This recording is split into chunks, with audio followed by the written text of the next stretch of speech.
November's general election.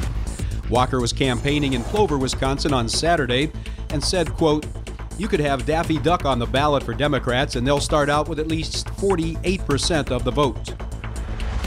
And Milwaukee police officers shot and killed a 48-year-old man who pulled a gun after being pulled over on the south side yesterday. The suspect was wanted on outstanding warrants. And outside today, mostly sunny with temperatures in the mid-80s for Milwaukee, upper 80s for Madison. Mostly cloudy tonight, lows in the upper 60s. Tomorrow, mostly cloudy with a 50% chance of rain and highs around 80. You're listening to Real Resistance Radio. The following program is a presentation of DC Communications, LLC. Warning, you are about to listen to the greatest radio show ever. And due to contractual obligations and to shield our airwaves corporate licensees from any semblance of liability, responsibility, and gullibility, we must tell you the views represented on this show are not necessarily those of this station or its management. This radio show contains differing points of view on current political topics, and due to the nature of its contents, it should be heard by everyone. Thank you for listening. 3, 2, 1. Now live from the heart of liberal Wisconsin, where the political party is just beginning, welcome to the Devil's Advocate Show. Best friends proving it's never personal, only politics. Please allow me to introduce myself. Now here are your hosts, Dom and Kroot. Welcome to the Election Day Tuesday edition of the Devil's Advocates Radio Show. Partisan primary day in the great state of Wisconsin, Dom. Thank goodness. I'm so happy. I can't wait to put today in the rear view mirror. Everybody get out there and vote. If you have not yet voted, go do it. It is your duty to do so. Your duty. Duty. So you go said vote. duty. Let me ask you, buddy. I made a big prominent endorsement yesterday on the big show. You know, you use such nice adjectives when you describe what you did, Crudy. I mean, you made an endorsement. Okay, Dominic, what insignificant act have you undertaken today?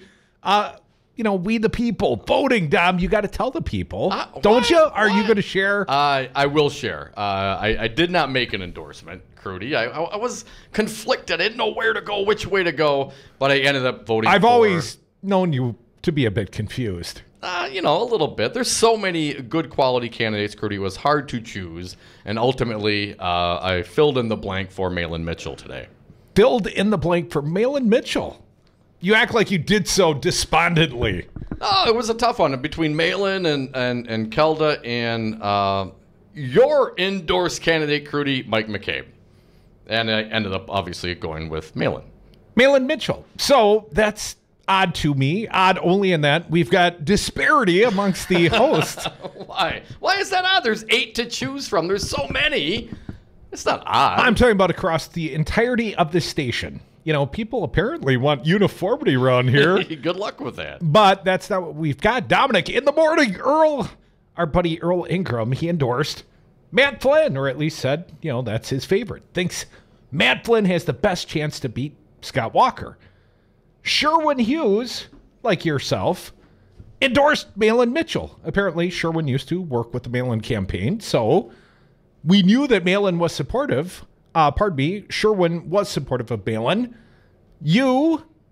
That's news to me, but, I understand that. He's an old friend and a good candidate and a interesting contrast should he win the primary. Mm-hmm.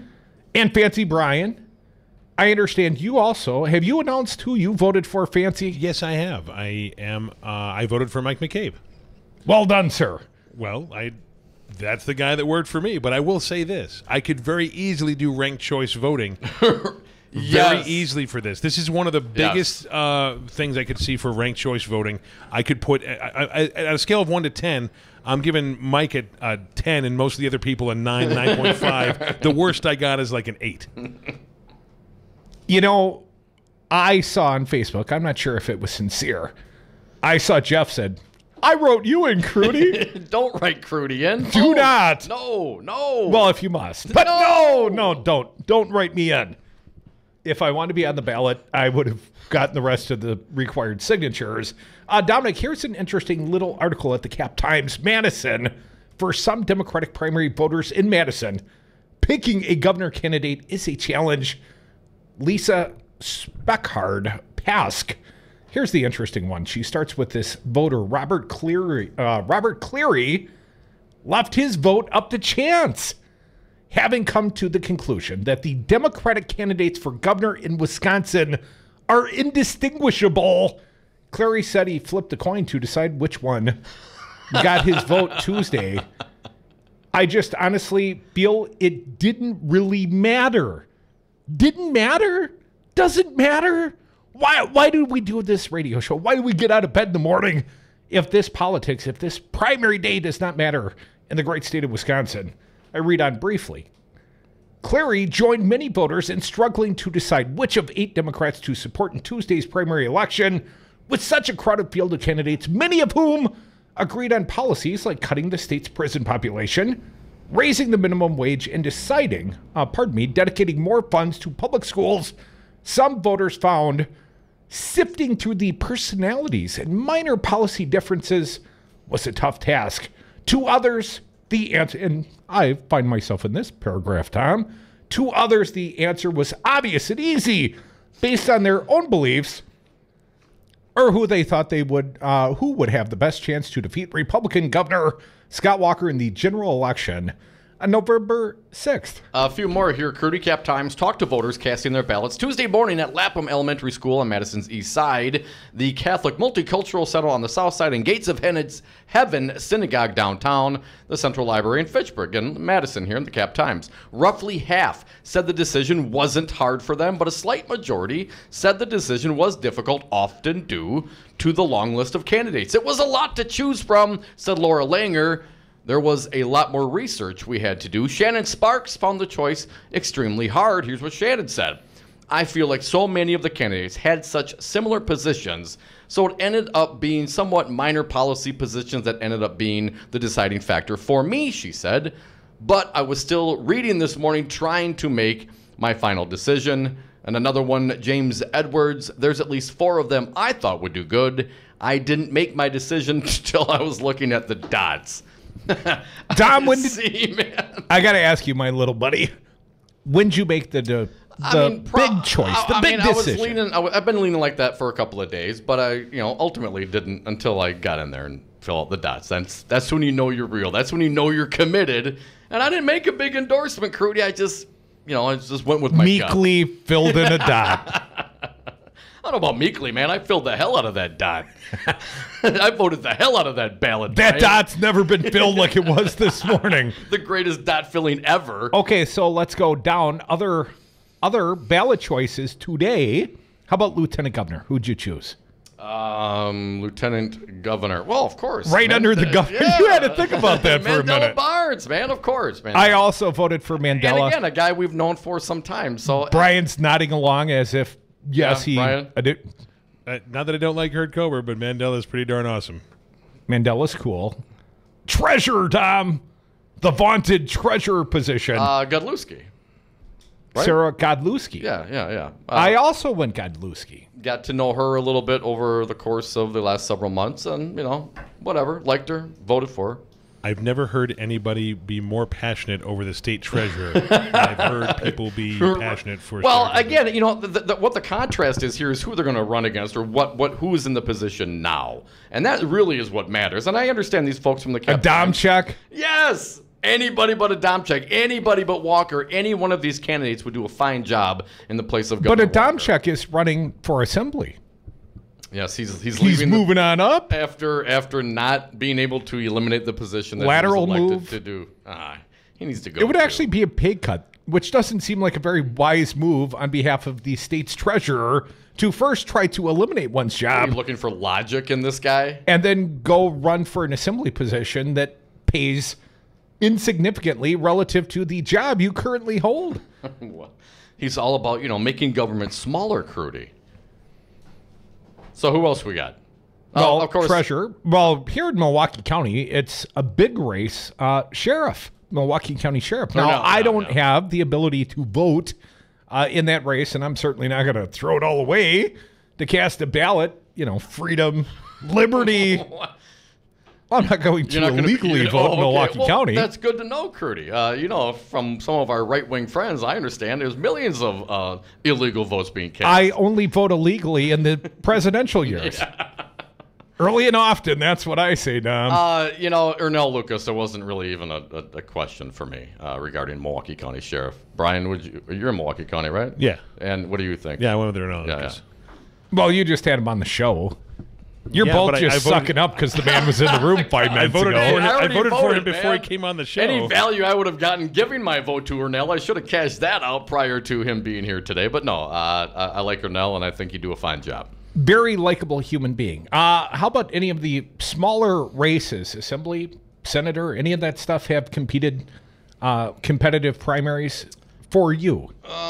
There was Liz Sumner, I believe is her name, for yes. my local rep. Is that the 23rd? Yes. Wow, way to go, Crudy.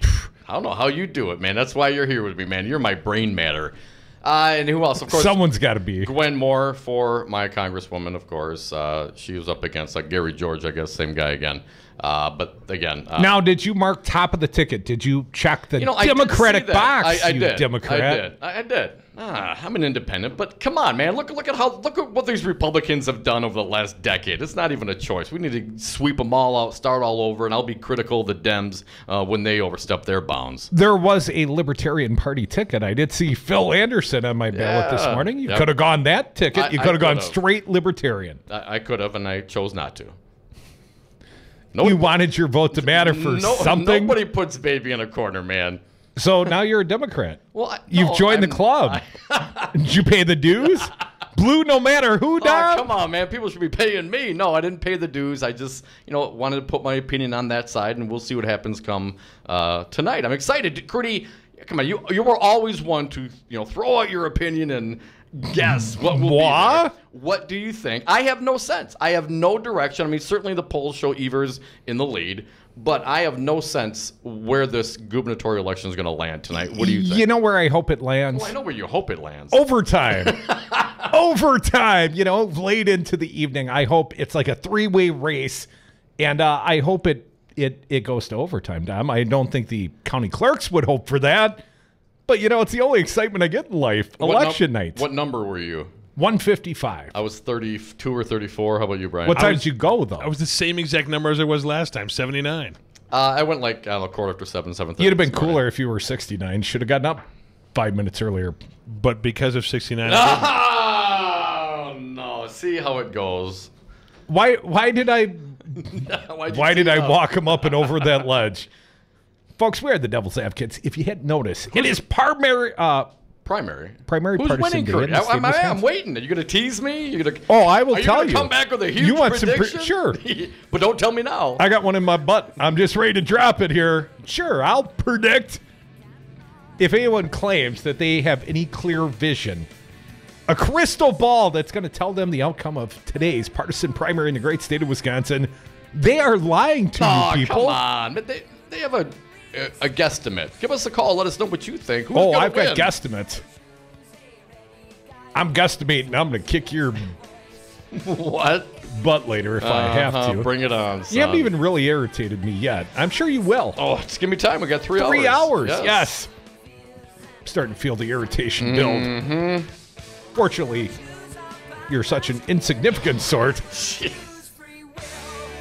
You don't like me using all the big flowery words, right? You and Trump, man. You guys got a lot in common. Bigly. Huge. Come back with us. We are the Devil's Advocates, Real Resistance Radio. You can always join us here on the phones. Let us know who'd you vote for. Who do you endorse? Last-minute persuasion. Electioneering, if you will. 844-967-2789. We'll be right back.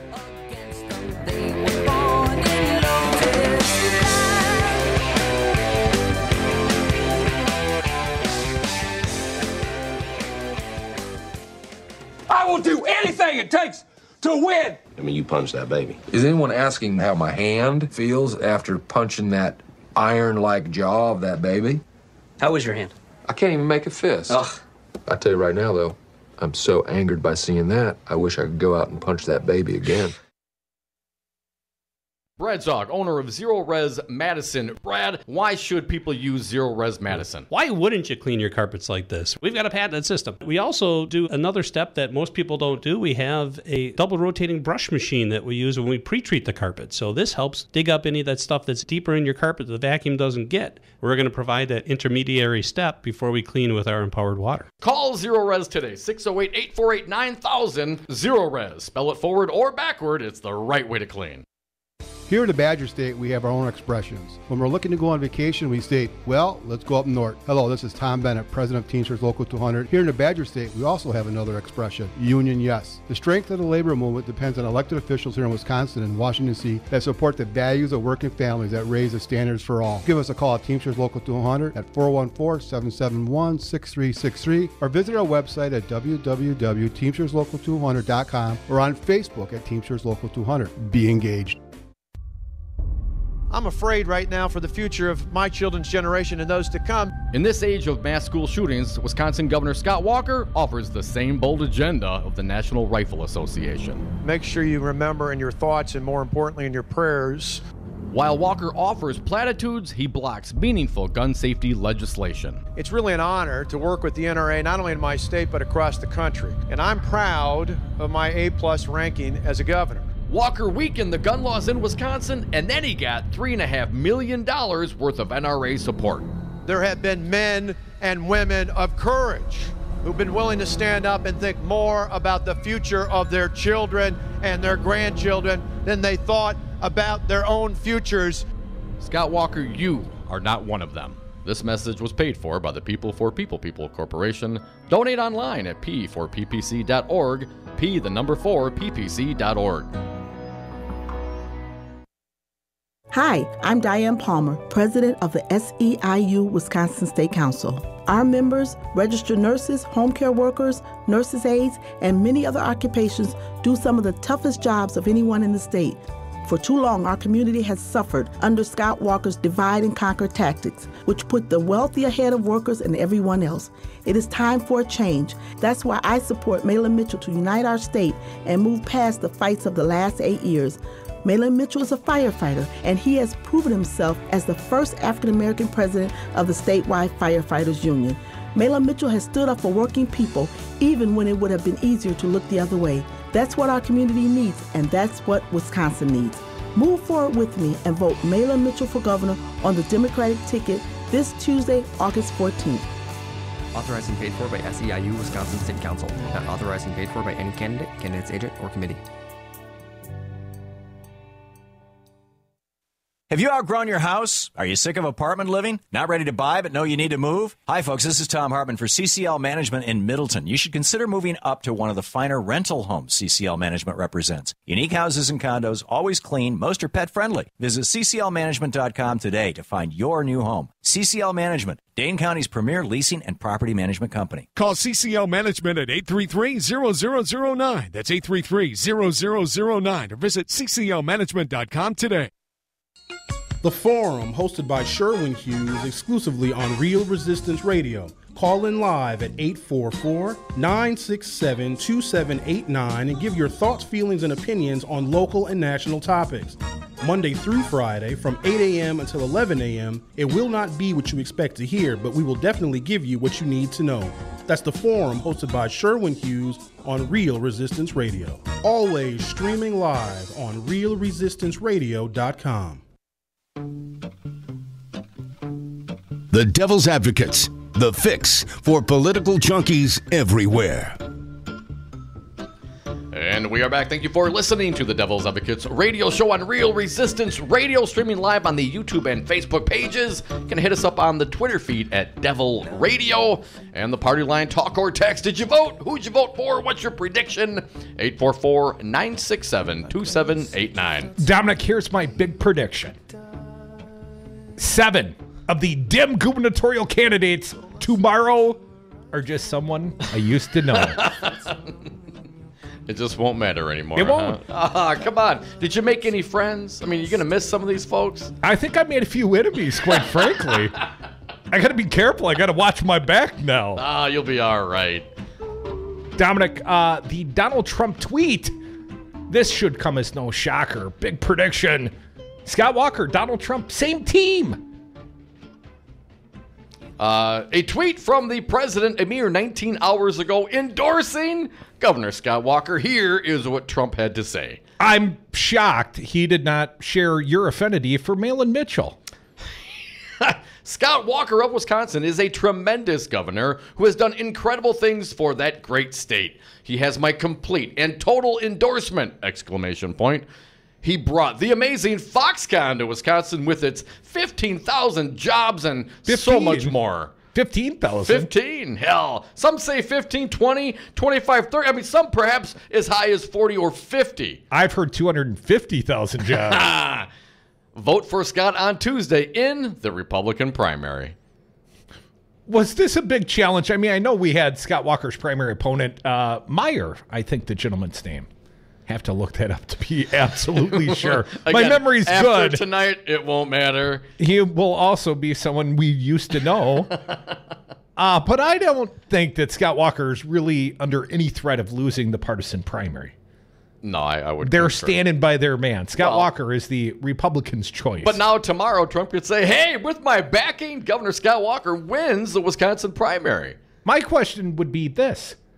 Who would Trump back in the senatorial primary? He hasn't. That would have taken some courage, right? You think it would? That would be an actual persuasive action. Which one of these ass kissers do I want to endorse? Well, no one ass kisses like Scott Walker has been ass kissing lately, so we'll give some love to the governor of the state of Wisconsin. But I'm not sure in terms of Buchmer or Nicholson. Oh, Leah. Nurse Ratched. I love the ads on her when she's ripping on how Trump offends everybody, you know, short people, fat people, he just offends, which is essentially the entirety of this panel, Crudy. But they started saying what? She sounds like Hillary. That's one of the ads that went out. Ooh, that's got to sting a little bit. I know. So we'll see. I'm still standing by my original call in that race, Crudy. My girl, Leah, she's going to pull through. I'm a Nicholson guy. At least that's the prediction I'm making. And that's not the only big prediction I have to make. Coming back on the other side, and I'd like to hear from you as well, our fair audience, 844-967-2789. Win, place, or show. Like to know who you voted for, and maybe second and third. Who were, who's first loser? Who's your top six? Narrow it down to six. And I'd like to know, are there undecided voters out there in the great state of Wisconsin right now listening to the sound of my voice, waiting to get off work? Maybe one of us could persuade you, perhaps the McCabe contingent, or the Malin Mitchell contingent, or maybe the Matt Flynn contingent. This station, we got a little something for everybody. Come back, more Devil's Advocates on the other side. Real Resistance Radio. You're listening right now.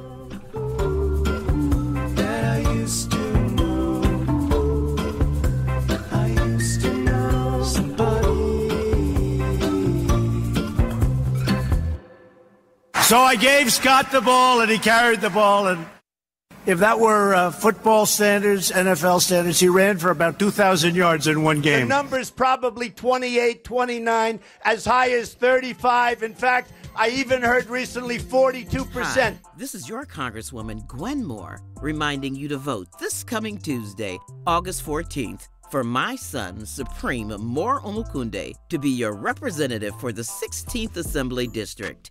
I have mentored many young people in Milwaukee, and Supreme stands out as intelligent, experienced, and deeply committed to the public good.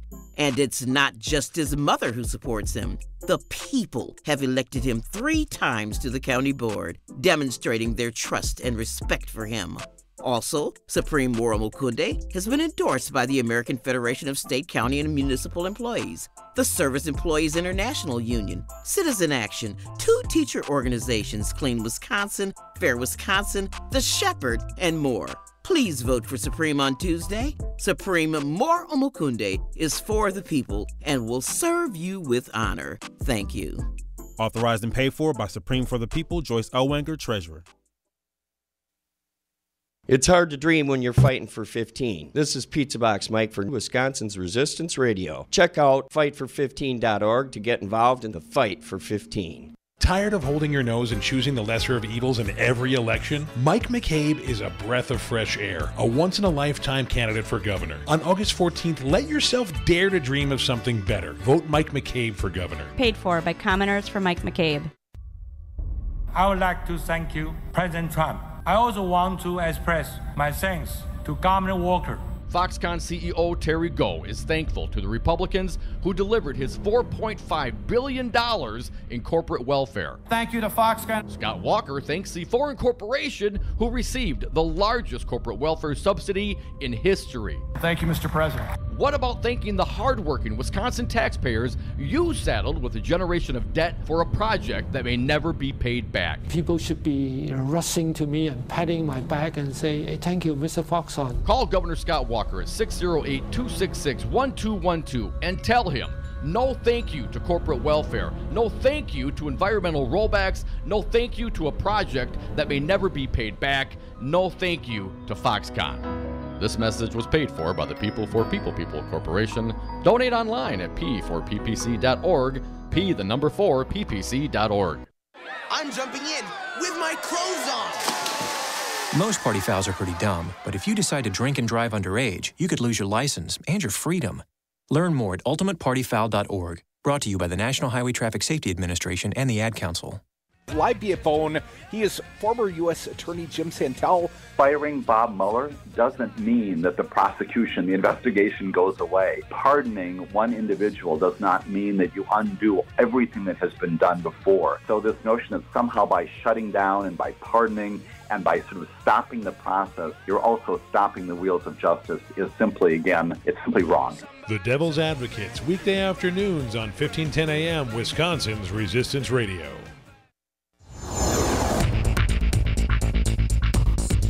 For Wisconsin's Resistance Radio Network, I'm Stu Daniels with your headlines. Milwaukee police officers shot and killed a 48-year-old man who pulled a gun after being pulled over on the south side yesterday. The suspect was wanted on outstanding arrests or outstanding warrants.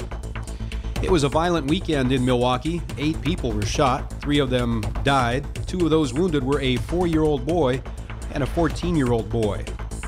And the Brewers had the day off yesterday. They can now go to Chicago today to start a big 2-game series with the Cubs. Mostly sunny today. We'll have temperatures in the mid-80s for Milwaukee, upper 80s for Madison. Mostly cloudy tonight, lows in the upper 60s. Mostly cloudy tomorrow, a 50% chance of rain, highs around 80 degrees. Thursday, mostly cloudy with a 40% chance of rain and highs in the upper 70s.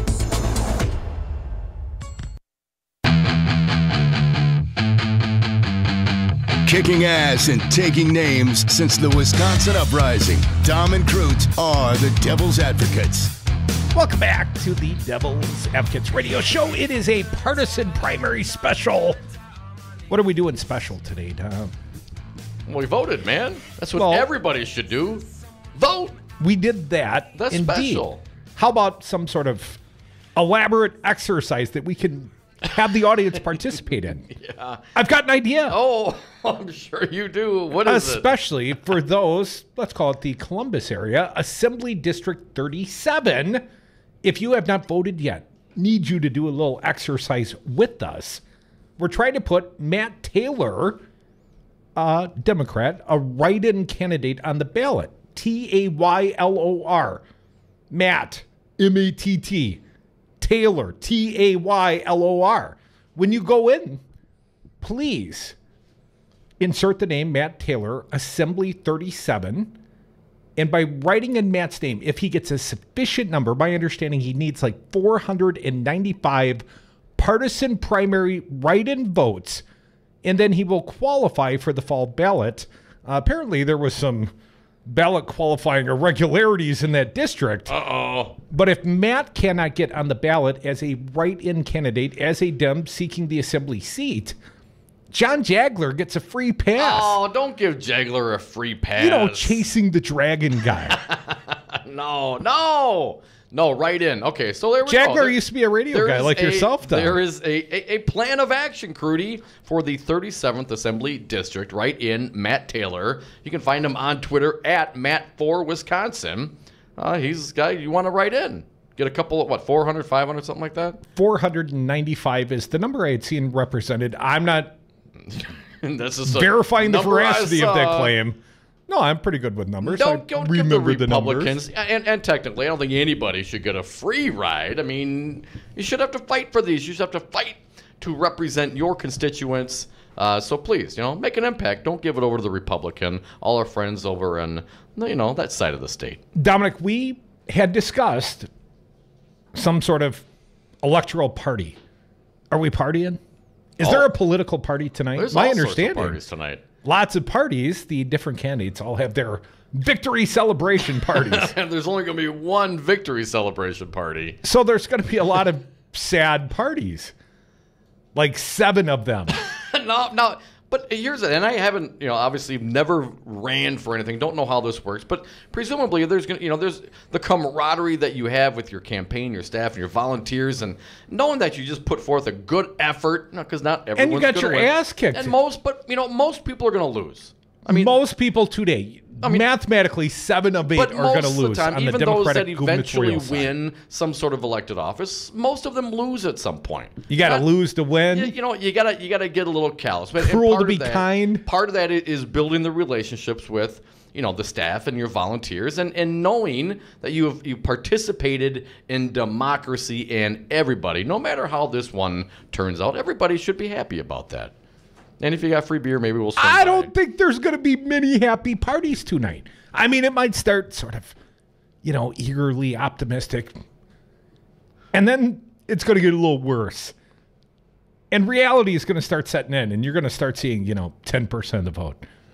And somebody's going to be in the lead, and hopefully there'll be a couple of close. Lead changes, maybe, A second and third, win, place, or show. At least we want a good race here, like the Belmont or something. It's the only entertainment I might get. Until Barbaro comes around the last turn and busts a leg, and then it's all over. There's only going to be one victor, but I would hope that everyone, come on. This has been a long season. I'm looking for a good horse race. You all did fine. Most of you did fine. 4 quarters of good football. Well, 3.5. Little overtime if necessary. Gave 110%.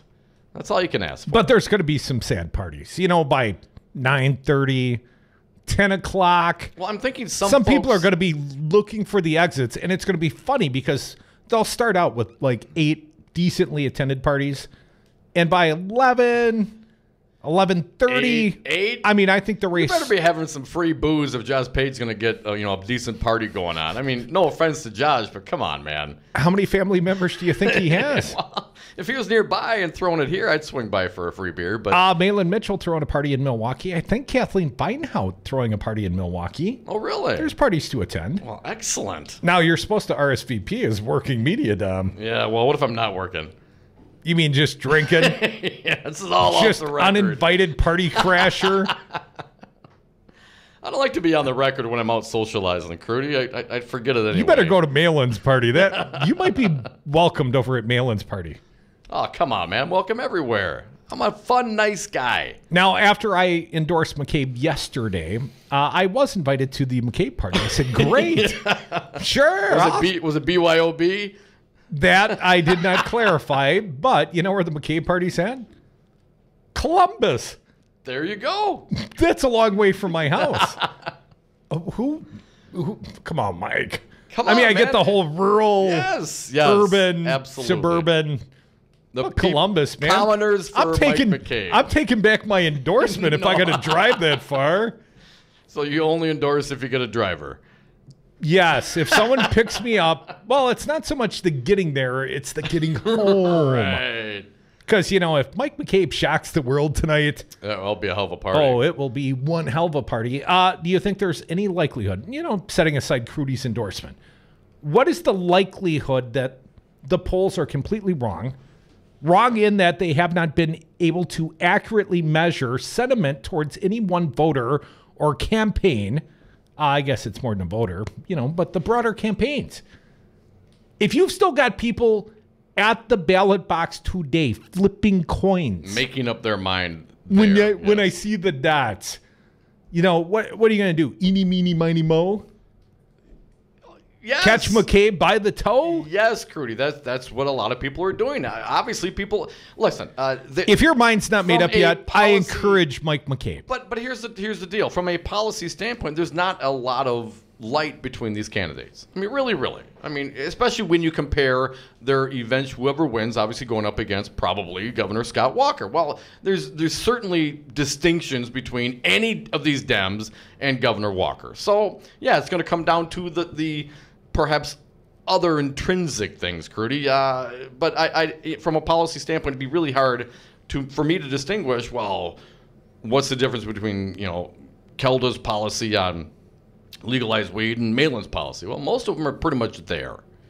Not Evers. I didn't vote for Evers. I did not vote for But Evers will get there, man. I mean, if he's the guy, he'll get there. Is that the prediction, Evers? I would. Well, I mean, that's safe money, son. Evers. Well, sure. Right? I mean, if you're in Vegas right now and you see those polls and you see that action, notwithstanding polls being wrong for Trump, you would have to imagine most that the safe money's on Evers. Is Evers minus 13 at this point?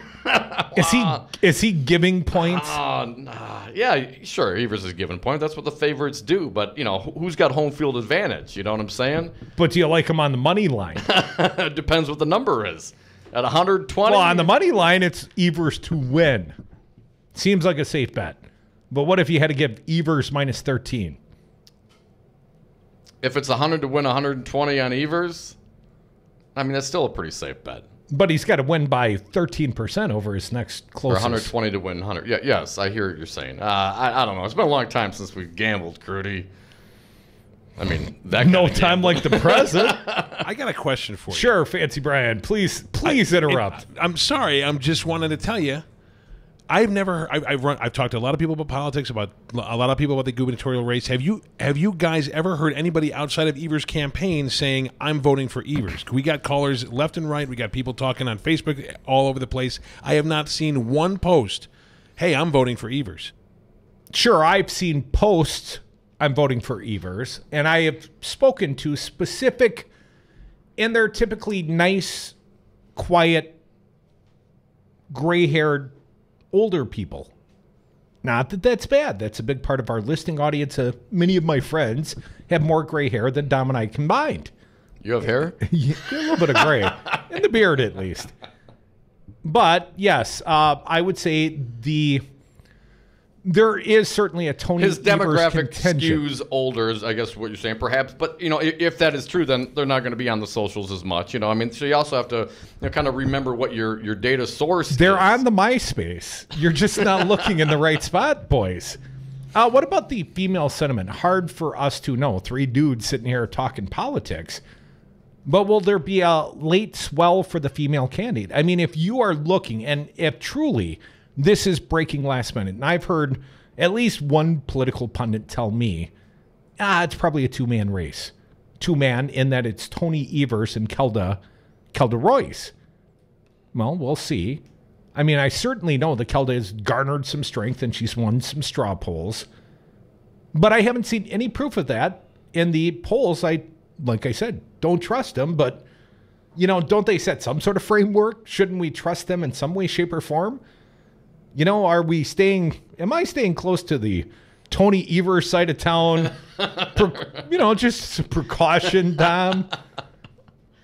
I don't know. My wife, to my understanding, we talked about who we're going to vote for. She's going to vote for Kelda. I believe my mother-in-law also voted for Kelda. I think there's going to be a lot of women that vote for Kelda. I think there'll be a lot of men that vote for Kelda. Very qualified. Again, she's one of the, is she the youngest candidate out there right now? Yes. Yeah. So, which is also a very attractive thing in many regards, and I certainly think she will have greater strength than the polls have shown. I just don't know if it's going to be enough for her to get over the top. Well, you got 6 males and 2 females, and if you look, each one has their own sort of keyhole, their own eye of the needle that they got to catch an inside straight, or Tony's going to win. So the inside straight for Kelda is probably female voters. I mean, if she wins, it's going to be propelled on the back of many, many females. If Malin Mitchell wins tonight, it's going to be because he invested a lot of time in resources right here in the city of Milwaukee. Try to turn out African-American voters. put a campaign office here, Green Bay and Madison, I believe. Invested time and energy in trying to turn out Milwaukee, especially African-American voters. But if they don't turn out, there is no mail-in tomorrow. I mean, he's a nice guy. He can buy me a beer. I'd drink it. But he's going to be another of the candidates I used to know. You know, until the next elective cycle. He can go run again, then I'll like him again. Tony Evers seems like he is the candidate of resignation. Come on. I mean, I like certain aspects of Tony, and I can now judge Tony to have way more backbone and way more fight than I first perceived Tony to have. Yes, I would concur. I mean, I've gone jaw to jaw with Tony. He's got a little more fire in the belly than he might appear from the nice, quiet, I'm the education guy sort of campaign ads he's been running. There's some fire in that belly. He wants this. He wants to win. But Fancy Brian made the point. How many people have said, I'm Tony or bust? Not a lot that have spoken to us. No, haven't seen like a lot of yard signs, haven't had a lot of callers or a lot of posts. As you mentioned. They can't figure out the rotaries, Tom. Nice. They're trying to call us, but apparently you can't dial through with the rotary. Try again. All you Tony Evers supporters right now, please try again. 844-967-2789. Let that last 9 spin a little longer, and you'll get through. Oh, man, I hated that having rotary phones growing up as a kid. Text me from the rotary. And then if you messed up, you got to start all over again. Damn it. Oh, who's got time? Who has friends? Who has landlines anymore? Do you have a landline? No, but I've got one of those cable packages that they throw in the phone number. So I get random on the TV every so often. I get random phone calls, mostly telemarketers, I suspect, because I don't even know what our phone number would be. But apparently it's out there and you can call it. And I don't ever answer it, but it pisses me off if I'm watching the ball game or trying to record something. And this call the... Do you even have a phone that you can pick up to answer it? No. But I feel like you can do so from the remote control on the TV. I feel like answering it, but just answering it to a dead line. Like they can speak, but I can't hear them, and just let them say whatever they're going to say, Don.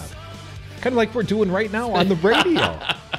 Please interrupt at 844-967-2789. Win, place, or show. Want to hear your favorites. It's election day. Last time we'll go through this little partisan exercise.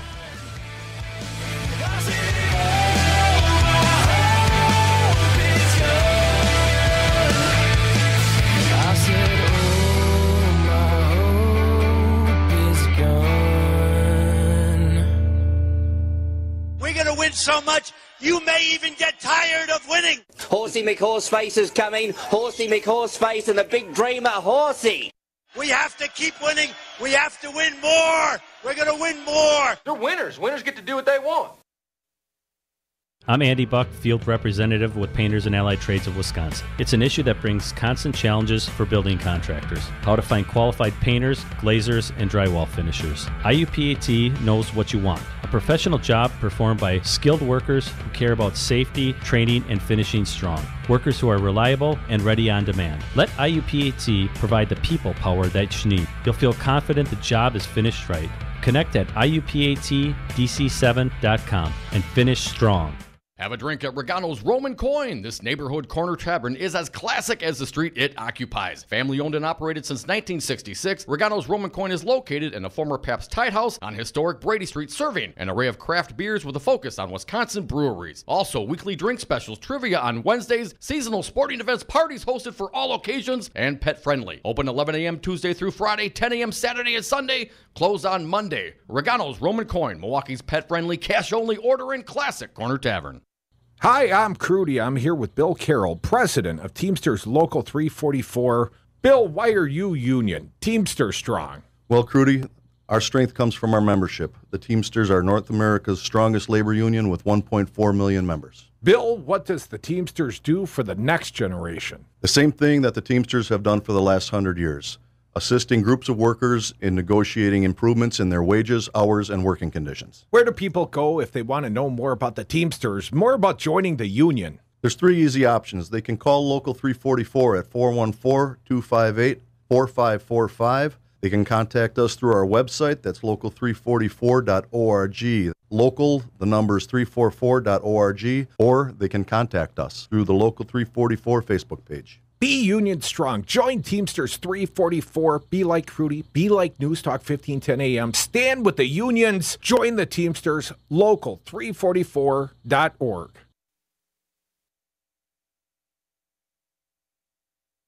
Hey, Milwaukee County. I am a Democrat. I'm sure some of the listeners of this radio station are too, and they vote Democrat. The race for Milwaukee County Sheriff is important to me. I want someone I can trust, someone with experience, someone who can actually carry a gun and arrest someone. I want my law enforcement officers certified just like my beef. That's why I'm supporting Milwaukee County Sheriff Richard Schmidt. 32 years experience of fighting the bad guys. And in the last 11 months, he's turned the entire department around in a good way. Cleaned up the jail, too. Law enforcement is a serious business. The criminals don't care about political correctness. The guy he's running against was a fancy bodyguard and isn't even certified law enforcement. He'd have to go back to the academy and re-earn his stripes. Just like I don't like fruit and botanicals in my beer, I want my sheriff to be pure law enforcement. Sheriff Richard Schmidt is my guy. A Democrat. Hope he's yours too. Paid for by Friends of Richard Schmidt. Emil Abiagali, Treasurer. The Packing House, open every day of the year for dinner, including all holidays. Family owned and operated since 1974, lunch Monday through Friday, live music Wednesday through Saturday. Enjoy steaks, ribs, seafood, fish fries, and prime rib. Easy access from anywhere, across from the airport on Layton. Find us online, packinghousemke.com, or give us a call, 414-483-5054. Do you own a rental property, or would you like to partner with a rental investment team? Call the pros you can trust at CCL Management. Rental expertise second to none, a general contractor on staff to direct repairs and improvements, and real estate brokerage services tailored to the small investor. If you're ready to invest in rental property or just need professionals to manage your real estate portfolio, call us, CCL Management, at 608-833-0009 or visit us on the web at cclmanagement.com. 60% of the time, they're right every time. Dom and Cruz are the Devil's Advocates. And we are back. Thank you for listening to the Devil's Advocates radio show on Real Resistance Radio, streaming on YouTube and Facebook, on Twitter at Devil Radio. Phone lines open, 844-967-2789. Dominic, I have a comprehensive list where all the political parties are being held tonight. Yes. But let's not make our audience wait. Those holding on the phones, we got Matt Rothschild, Batman, joining us, top of the 4. So right now is your time to talk to the Devils. Do so now. Alex from Franklin, you're up. Hey, Alex, what do you got for us today? Hey, Dom and Crude, long-time listener, first-time caller. Oh, thanks, man. Wanted to let you guys know that I'm 22 years old and I just graduated from college, and I'm a big Tony Evers supporter. Oh, cool. I think it was a combination of the fact that the first election that I got to vote in that had significance was, the Hillary Clinton, Donald Trump election. So, that was really shocking to my system. And so to see a candidate like Tony win by a huge margin like he did in April of 2017, that had a large impact on me. And I've met Tony personally. I like a lot of where he stands on issues. Yeah, I'm not super crazy on his lackadaisical views on marijuana legalization, but yeah, I was going to ask you, do you smoke pot, son? No, I do not. I just fully support medicinal and recreational legalization. That's interesting, Alex. Thanks for calling. Let me ask you, what about your friends, colleagues, associates, people that you hang out with? Are they involved? Are they voting? Are they also thinking of Tony Evers? Or what's the consensus amongst your sphere of influence? Well, my girlfriend voted for Tony Evers, and her family did as well. So, yeah, we're the close-knit group that's around me that is active in politics, I did convince to vote for Tony Evers. So, yeah. Right on, man. Glad to have an influencer listening to the big show, Alex, and congratulations on graduating from college. You got that one up on the current governor of the state of Wisconsin. Right. Thanks, Alex. 844-967-2789. Paul, you're up. Let's go, Paul. What do you got today? Hey, Paul. Hey, afternoon, boys. I have no idea who's going to win the governor's race. None. Zero. And I don't think anybody else does. But I want to say one thing, Crudy. You were up there with me. That is the best speech I heard the whole weekend. That lady is totally awesome, and I think she's going places, and I think she'll win tonight. We played that speech out live on Real Resistance Radio. She was awesome. I hope she wins tonight. Other than that, I have no idea who's going to win the governor's race. I did vote for Kelda, but I have no idea. All I can tell you is whoever wins, I'll support him 100%. Win, place, or show, Paul. Give us second and third. If you had a close second and third, who would they be? Evers and Mitchell. Excellent, sir. Dodge the Scott holes. We'll talk to you tomorrow or someday soon, I suspect. Here's where the parties are. For the young Tony Evers supporter, Tony's going to be partying at the Park Hotel in downtown Madison. Got to get up to the 8th floor, though. Matt Flynn will end the night at the Bavarian Beer House in Glendale. That's near me. Party begins at 8. Flynn is expected to arrive around 9. Mike McCabe having a bring-your-own-food party. BYOB. At the Pavilion in Columbus. That's not entirely true. Cash bar and snacks. But, if you're looking for heartier fare, you're encouraged to bring your own food. Malin Mitchell, Hilton Milwaukee Center, City Center. Josh Pade, the candidate that no one can quite figure out, said he will be watching with friends, family, and supporters, and a close aunt. He did not elaborate further. Paul Soglin will view the results with friends and family and will host a party only if he wins the nomination at Havana. Otherwise, according to his campaign, if someone else prevails, Paul will be in the company of the winner. Vinehouse having a party East Washington Avenue at the Crown Plaza. And Kelda, also on East Wash at the Jardine, 829 East Washington Avenue. A bunch of parties I'm not invited to. Come back with us. You're always invited to this little political party. Matt Rothschild is next. He's Batman, Executive Director, Wisconsin Democracy Campaign. There's a special place in hell for Republicans who should know better. I'm Senator Leah Vukmir. I'm voting for Donald Trump. Fool me once, shame on me. Before I wore a hard hat, I wore an Army helmet, and I qualified as an expert shot. I respect an American's right to carry a weapon. I don't respect the NRA profit machine that lets guns into the hands of criminals and the mentally ill time and time again. It's time for sensible gun policy in America. I'm Randy Bryce, and I approve this message. So, Jesse, why should someone buying a home pay for an agent when they can go online or call the number on a for sale sign? Great questions. First of all, never call the number on a sign to see a home. That's the seller's agent, and they don't represent your interests. If they show you a home outside of an open house, you forfeit your ability to have someone negotiate in your corner at no cost to you. Well, with interest rates still at historic lows, how can buyers still get a great deal and protect their rights? Step 1, find a buyer's agent that you trust. Your agent will best find the home that fits your needs, anticipate problems, and negotiate on your behalf from offer through closing day. And most home listing contracts stipulate that the seller's agent pays for the buyer's commission. Solidarity Realty. They're real, they're solid, they're honest. Whether buying or selling in Madison or Dane County, call Solidarity Realty, 608-284-9311, or find them at solidarityrealty.com. Indoor baseball, anyone? Most party fouls are pretty dumb, but if you decide to drink and drive underage, you could lose your license and your freedom. Learn more at ultimatepartyfoul.org. Brought to you by the National Highway Traffic Safety Administration and the Ad Council. Join the resistance against dirty carpets. Call Zero Res Madison today for our summer special. Clean and sanitize 3 rooms for only $139. Call 608-848-9000 or schedule online at zeroresmadison.com. Zero Res, spell it forward or backward, it's the right way to clean. You are listening to Real Resistance Radio, WRRD 1510 AM Waukesha and WTTN 1580 AM Columbus. Always streaming at realresistanceradio.com. No guarantee. Defense rests. I'm Jan Johnson. President Trump's press secretary says she can't guarantee that the president never used the N-word.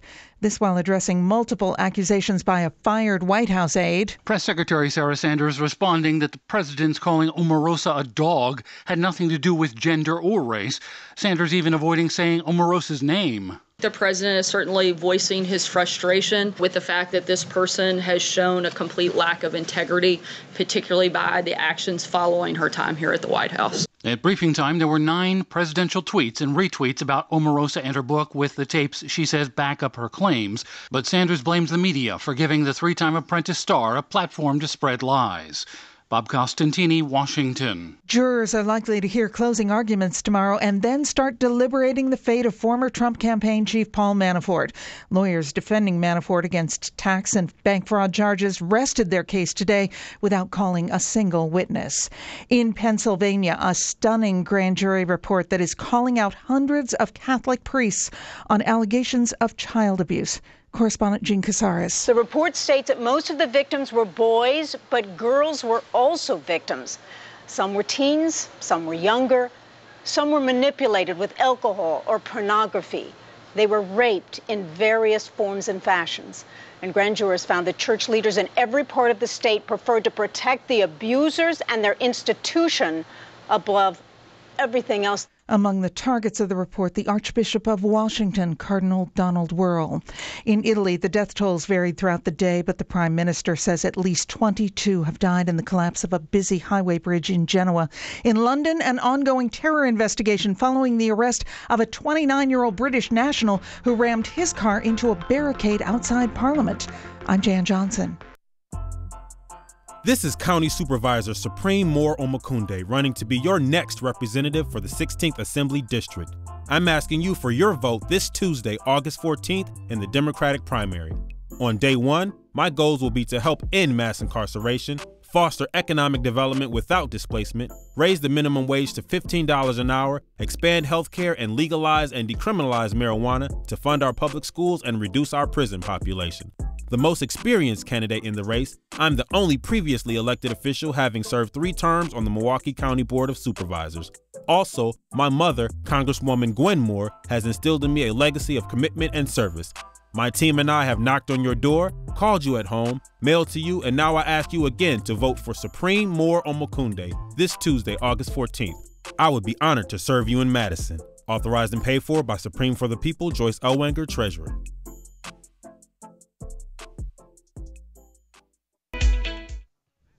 California is moving closer to some official language to advance inclusion and sensitivity and maybe make some grammar teachers cringe. Here's our Jim Roop. California has the largest LGBTQ population in the nation and some of the most aggressive pro-LGBTQ laws. But still, says Emily Child with the ACLU, LGBTQ individuals, and particularly non-binary individuals, continue to be marginalized and ignored. So, Assembly Resolution 260. It would have the legislature, on all current and future legislation, use pronouns like they and them instead of he or she.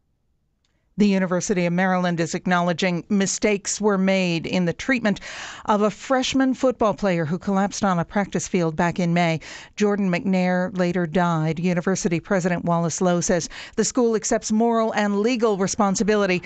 An external review team has been hired. I'm Jan Johnson. Join the resistance against dirty carpets. Call Zero Res Madison today for our summer special. Clean and sanitize 3 rooms for only $139. Call 608-848-9000 or schedule online at ZeroResMadison.com. Zero Res, spell it forward or backward, it's the right way to clean. Imagine being fired because of who you love. Imagine being denied medical treatment because of who you marry. Imagine being evicted because of who you are. Millions of Americans don't have to imagine this. They have to live it. Because in 31 states, it's legal to discriminate against LGBT people. Get the facts at beyondido.org. Brought to you by the Gill Foundation and the Ad Council. 5 Nines, your local single-source IT solutions provider. specializing in cloud technology, consulting, servers, networks, and hosting. We manage your IT so you can focus on running your business. Enjoy technology. Enjoy59s.com. For Wisconsin's Resistance Radio Network, I'm Stu Daniels with your headlines. Today is primary election day in Wisconsin. Democrats will be choosing their candidate for governor. Republicans will be choosing their candidate for senator. And voters in Milwaukee County will be choosing their next sheriff. Polls are open until 8 o'clock tonight. If you're not registered to vote, you can register at the polls. To find out more information about voting, go to myvote.wi.gov. It was a violent weekend in Milwaukee. 8 people were shot. 3 of the victims died. 2 of those wounded were a 4-year-old boy and a 14-year-old boy. And the Brewers had the day off yesterday. They go to Chicago today to start a big 2-game series with the Cubs. And outside today, mostly sunny with temperatures in the mid-80s for Milwaukee, upper 80s for Madison. Mostly cloudy tonight, lows in the upper 60s. Tomorrow, mostly cloudy with a 50% chance of rain and highs around 80. You're listening to Real Resistance Radio. The following program is a presentation of DC Communications, LLC. Warning, you are about to listen to the greatest radio show ever. And due to contractual obligations and to shield our airwaves corporate licensees from any semblance of liability, responsibility, and gullibility, we must tell you the views represented on this show are not necessarily those of this station or its management. This radio show contains differing points of view on current political topics, and due to the nature of its contents, it should be heard by everyone. Thank you for listening. 3, 2, 2, 1. Now live from the heart of liberal Wisconsin, where the political party is just beginning, welcome to the Devil's Advocate Show. Best friends proving it's never personal, only politics. Please allow me to introduce myself. Now here are your hosts, Dom and Crute. Welcome back. Hour 2 of the Partisan Primary Election Day Special Devil's Advocates Radio Show. Dominic, we welcome back a good friend. He's Batman. He's Matt Rothschild, Executive Director, Wisconsin Democracy Campaign. He's a friend of ours. Matt, welcome back to the big show. Hey, Crudy. Thanks for having me on again. Hey, Matt. Buddy, very few people I would rather talk politics with on an election day in the great state of Wisconsin than you, buddy. And I got to think, Matt, the green wave, not the blue wave, but the green wave, they're about to turn on that spigot. Matt, come tomorrow, it's a whole different ballgame in the state of Wisconsin, is it not? Well, the money game is going to be different. I would think that the rich supporters of Democrats would finally get out their checkbook because they're going to be behind. Whoever wins is going to be behind the 8 ball a little bit because Walker, at the end of July, was sitting on about $5 million, and the Dems, none of them had more than $300,000 cash in hand, and they probably squandered that by now. So Walker's sitting pretty, and Clayfish has got $1.7 million that she's sitting on that she can give to Walker or spend for Walker Clayfish. So he's got a big head start. But I think there's going to be a lot of interest among Democrat donors in Wisconsin, progressive donors around the country to try to see if they can't finally get rid of Scott Walker. And so I think the money's going to pour in. I don't know. I don't think the Democrat is ever going to have a money advantage over Walker, who's got, just so much money. It's not even funny. And, then I want to encourage people to vote today. Here's one reason on the money front. Today is the only day that you got as much power as Diane Hendricks or Sheldon Nadelson or Charles Koch or Richard Eline. So forget about being guilt-tripped to vote. Why don't you show these guys who's boss? Matt, Scott Walker's claiming with the primary bump the eventual Dem nominee will get, he'll probably be trailing in the polls to the eventual Dem nominee and, hope to know who that is by, let's call it midnight tonight, Matt. Do you think that's insincerity on the governor's part, or do you think there's reality to the fact that this governor is going to be trailing whoever comes out of the Dem partisan primary today? I think he's got poll numbers of his own that show him behind. And there was a legitimate poll that came out about 10 days ago that had him behind Tony Evers by a considerable margin. So I think he knows that he may be starting behind here, so he's just trying to cushion the blow by giving people a little foreshadowing of the bad news to come. Now, Matt, I did a super duper spectacular endorsement yesterday. Dom, a more meek and sad announcement of who he voted for today. Got to ask you, whoever the Dim is going to be, relative to the governor of the state of Wisconsin, an anonymous human being. They're not going to be well known, certainly not relative to Scott Walker in the state of Wisconsin. Buddy, I know you're against dark money. You're against campaign corruption, or at least the corruption that money brings in this elective cycle. But we'd all like to see turning of the page on the current governor of the state of Wisconsin and his corruption. Matt, how do we get from here to there? Speaking on behalf of the Democratic side, how do they get the word out if not with money? Well, I think there needs to be a lot of grassroots effort done by the Democrats if they want to win, and there is some being done by a lot of good groups on the ground, so that's the hopeful sign. You know, the Democrat, whoever wins, is going to be at a disadvantage for another reason, and that is there was no publicity. There was no televised debates in the state, which is astonishing to me. I mean, the broadcasters were going to have a debate with the top 4 candidates that they themselves were going to choose, and then when people got mad at them for that, they took their ball and went home. And so there was no broadcast. Where was Wisconsin Public TV? So this is bad for whoever wins because they don't have any real name-face recognition going in against Walker, and Walker's going to try to identify these people in the most negative way, and he's already started. His campaign has already started. So whoever wins is going to have to be agile, and they're going to have to figure out a way to get the grassroots going. But I think the grassroots is going, the progressive grassroots. This is the first time to register against Donald Trump, the third time or fourth time to register against Scott Walker, and I think people are itching at that chance. Now, Matt, whether they're real or perceived weaknesses amongst the Democrats, there are lots of Democrats, and we don't know precisely who's going to come out of the primary, but someone's got to, right, by process of elimination. And Scott Walker is going to have oodles of money to characterize that person almost as quickly as they could characterize themselves. Are you worried about the negative campaigning to come, the onslaught? Because the Scott Walker supportive, they're going to start pounding whoever wins the primary tonight. We're going to start seeing negative campaign ads, perhaps literally as soon as the weekend, Matt. Yeah, I hate negative campaign ads for a number of reasons. They drive down voter interest and drive down turnout. It's a disgusting way to have a political debate, civil in our society. A lot of the money is dark money groups throwing mud at people's screens, and we don't even know who's paying for the mud. So it's a nasty little business, but that's the business of politics these days, and the Democrats, whoever the nominee is going to have to be prepared and agile and fight back with a strong right hook and not be timid and in response, because already, it's happening. They're painting Tony Evers to be, Larry Flint practically. They're making all the Democrats supposedly, letting bad, dangerous criminals out of the jails right away and jeopardizing people's security. So you can see the negative ads already raining down. And, these Republicans, they play for keeps. They play dirty, and they're going to do anything they can to hold on to power.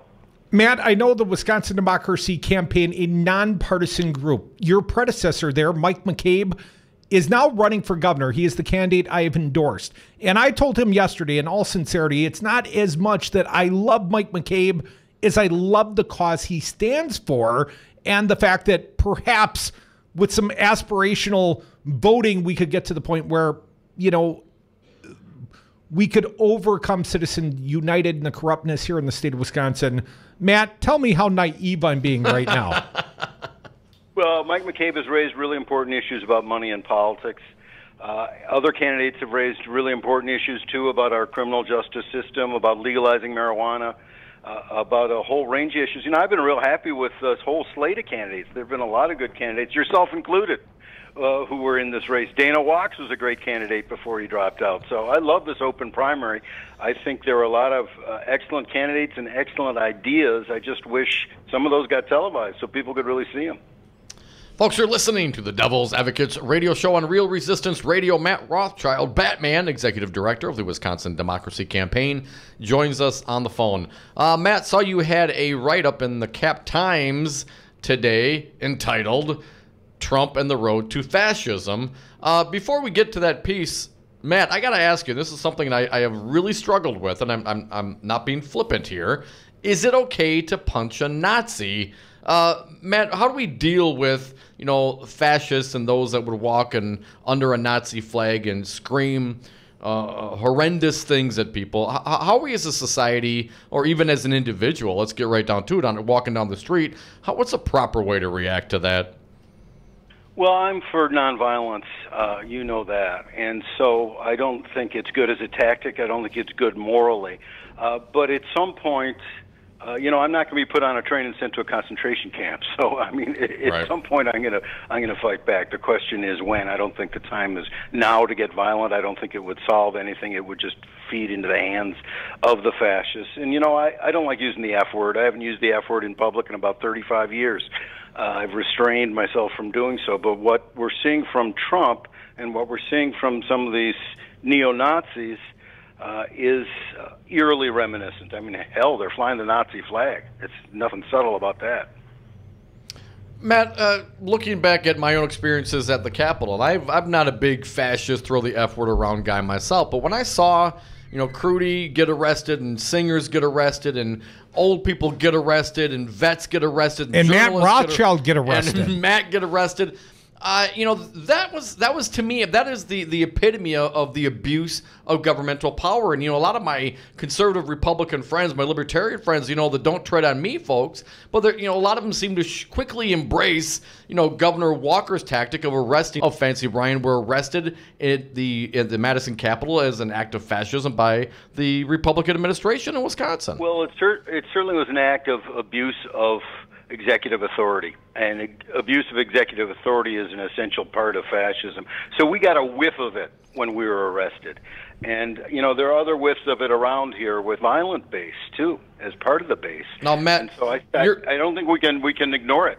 Your piece identified 4 key indicators of authoritarian behavior based on a book you read by entitled How Democracies Die. Let's go through them one by one if you have a few minutes with us here, Matt. What's the first one? Yeah, so this was a book by 2 Harvard professors. The first one is rejection of or weak commitment to the democratic rules of the game. And, of course, Trump has violated this with his bogus claims of millions of illegal immigrant voters and attacking judges, attacking the FBI, attacking Mueller. So that was the first one. The second one was denial of the legitimacy of political opponents, and Trump does this all the time with name-calling like Crooked Hillary or Pocahontas. So there's 2 of them. Republican senatorial debates here in Wisconsin recently, and take Leah Vukmir. I mean, she called Tammy Baldwin a terrorist. I mean, this is the kind of thing that is flying these days in the Republican Party. It's no longer, you have a decent opponent or an adversary in a political game. You have to make the person into the devil incarnate or into a cartoon character, which is what Trump does and Leah Vukmir was doing, and that the regular norms of political behavior have just gone out the window basically since Newt Gingrich. That's what these professors were saying in this book, How Democracies Die. It's a really important book, really startling and scary book. Well, Matt, we're about out of time. I got to ask you, sir, will this democracy we live in die? I'm looking for big predictions here, Matt. No, the democracy is going to live because the resistance lives. And it lives on this radio show. It lives in the streets. It lives with a lot of people in the nonprofit sector and anyone dissenting against Trump. That's where it lives, and it's got to live, or we're all in trouble. Man, I got to ask you one sincere question. Dominic and I have been to something approaching a dozen Donald Trump rallies, and we've been in those cages in the back, the press bullpens or whatever they call us, mostly crooked media when you're in the venue. But I got to tell you, Matt, I always saw those things analogous to a WWE match. And when I actually had the chance to interact with Trump supporters at those events, I found them less deplorable in person than they were in mass. Matt, are we overestimating the threat? Is it possible that even the Trump supporters, they don't trust this guy? They don't believe this guy. They like sticking a thumb in society's eye. They're tired of being prim and proper. Hell, they want to let their racist freak flags fly. And that's not uniformly. They're not all racist. but all racists support Donald Trump, I suspect. What do you think? Is it a real thing to be feared, Matt? Some aren't to be feared. Those who just, want to shake things up, or those that want their picture taken with Jim Acosta even after they were screaming at him. But some of these folks are really scary, and someone in the media is going to get hurt, if not killed. And that's when the rubber is going to meet the road, unfortunately. Well, it makes us less confident to do this little radio show in a fishbowl, Matt. No wonder why you don't join us here anymore. Right. Where you been, Matt? I'm coming down. Buddy, next time I'm back home broadcasting out of the broadcast bunker, maybe I'll have you over in Middleton. Matt Rothschild, he's our buddy Batman. He is the executive director of the Wisconsin Democracy Campaign. Matt, if someone wants to support the Wisconsin Democracy Campaign and the good watchdog work you folks do, how can they support? How can they find out more? We're tax deductible. Send us checks at wisdc.org, or just go up there and look at all the new, fresh reporting we're doing every day. Someone's got to do it. It's Batman. We are the Devil's Advocates. This is Real Resistance Radio. We'll be right back.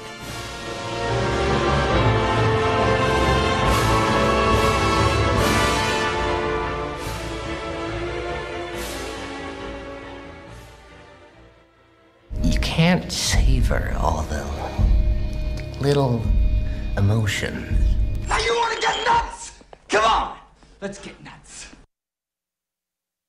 All workers benefit from unions, as unions create the highest standard in wages, health and welfare, retirement security, and workplace protections. Hello, this is Tom Bennett, President of Teamsters General Local 200. Your voice is your strength. The ability to build a stronger and better tomorrow begins today. Teamsters Local 200 represents workers in numerous industries, and our team is ready to sit down with you and your co-workers to build your unified team. Call Teamsters Local 200 at 414-771-6363 or visit us on Facebook or www.teamsterslocal200.com.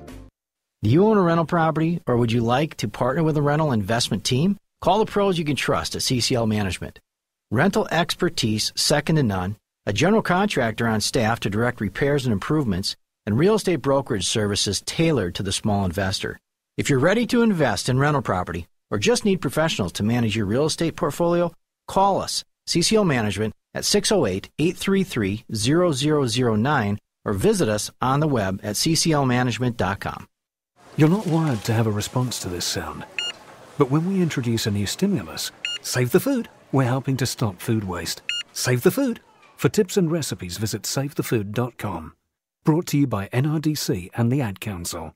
180 over 111, and I had a stroke. I couldn't speak or walk. This is high blood pressure. Get back on your plan. Go to loweryourhbp.org. Brought to you by the American Stroke Association, American Medical Association, and the Ad Council.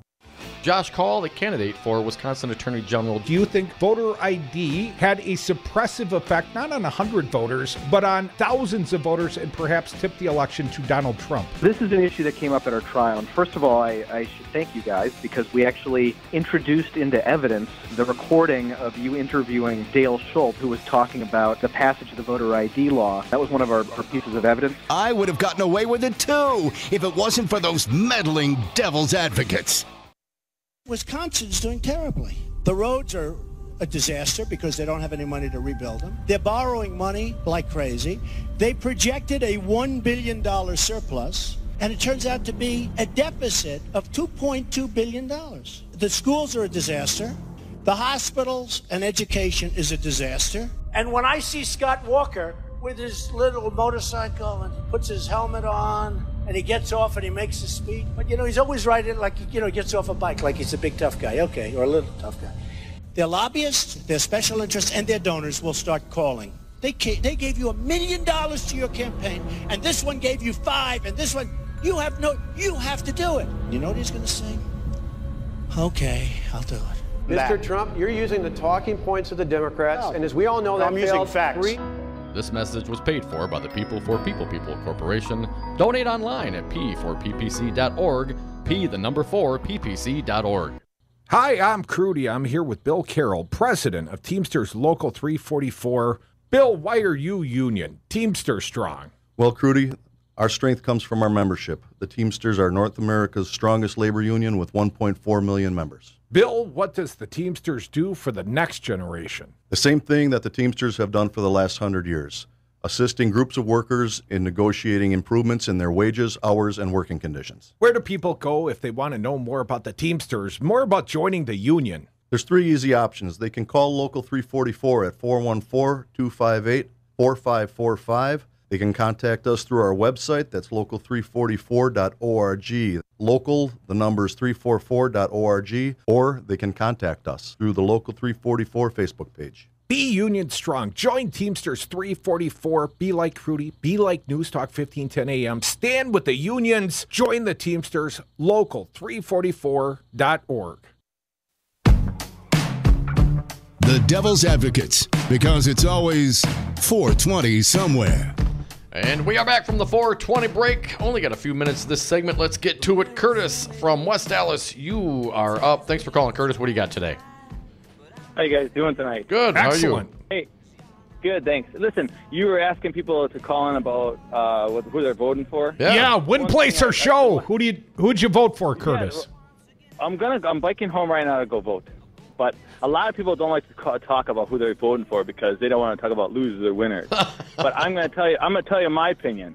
I'm going to vote for Kelderoy. Why? Is because she's got fire in her soul.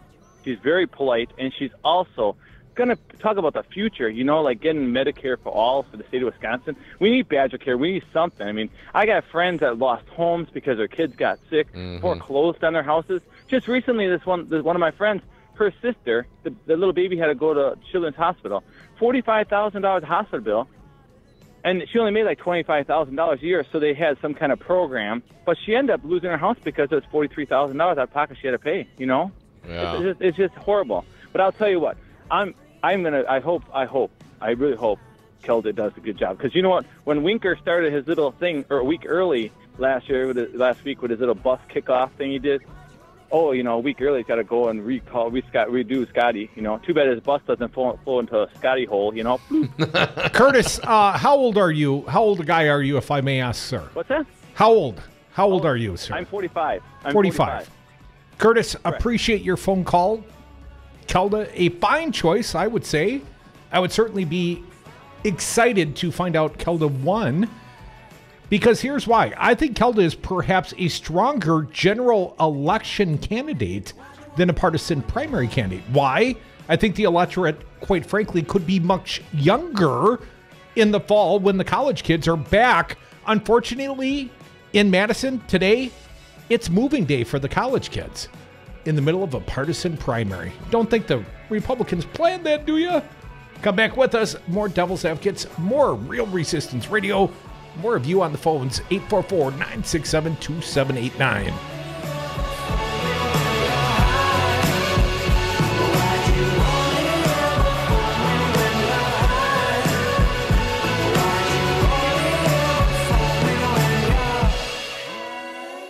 Good people don't smoke marijuana. It'd be a lot cooler if you did. 5-9's, your local single-source IT solutions provider. Specializing in cloud technology, consulting, servers, networks, and hosting.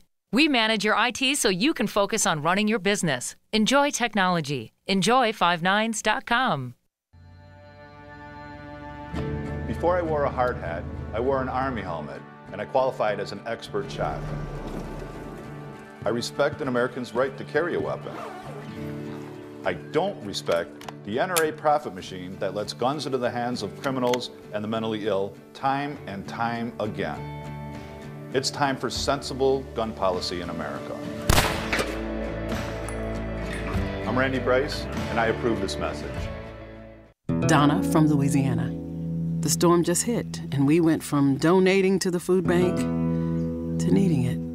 Hunger is a story we can end. End it at feedingamerica.org. Brought to you by Feeding America and the Ad Council.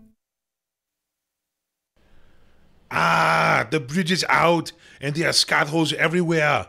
Come on. What's wrong with you? Listen to Wisconsin's Resistance Radio Network. Hi, this is your Congresswoman, Gwen Moore, reminding you to vote this coming Tuesday, August 14th, for my son, Supreme More Omokunde, to be your representative for the 16th Assembly District. I have mentored many young people in Milwaukee, and Supreme stands out as intelligent, experienced, and deeply committed to the public good.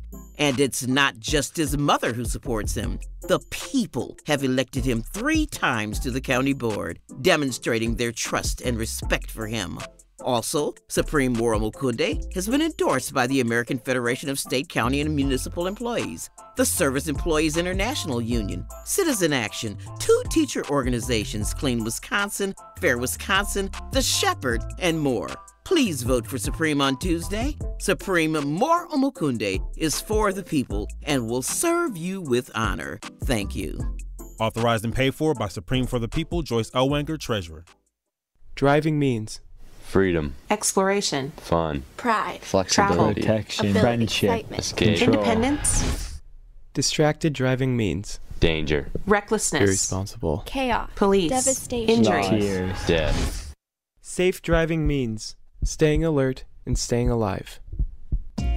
Visit StopTextsStopWrecks.org, a message brought to you by the National Highway Traffic Safety Administration, Project Yellow Light, Noise, and the Ad Council.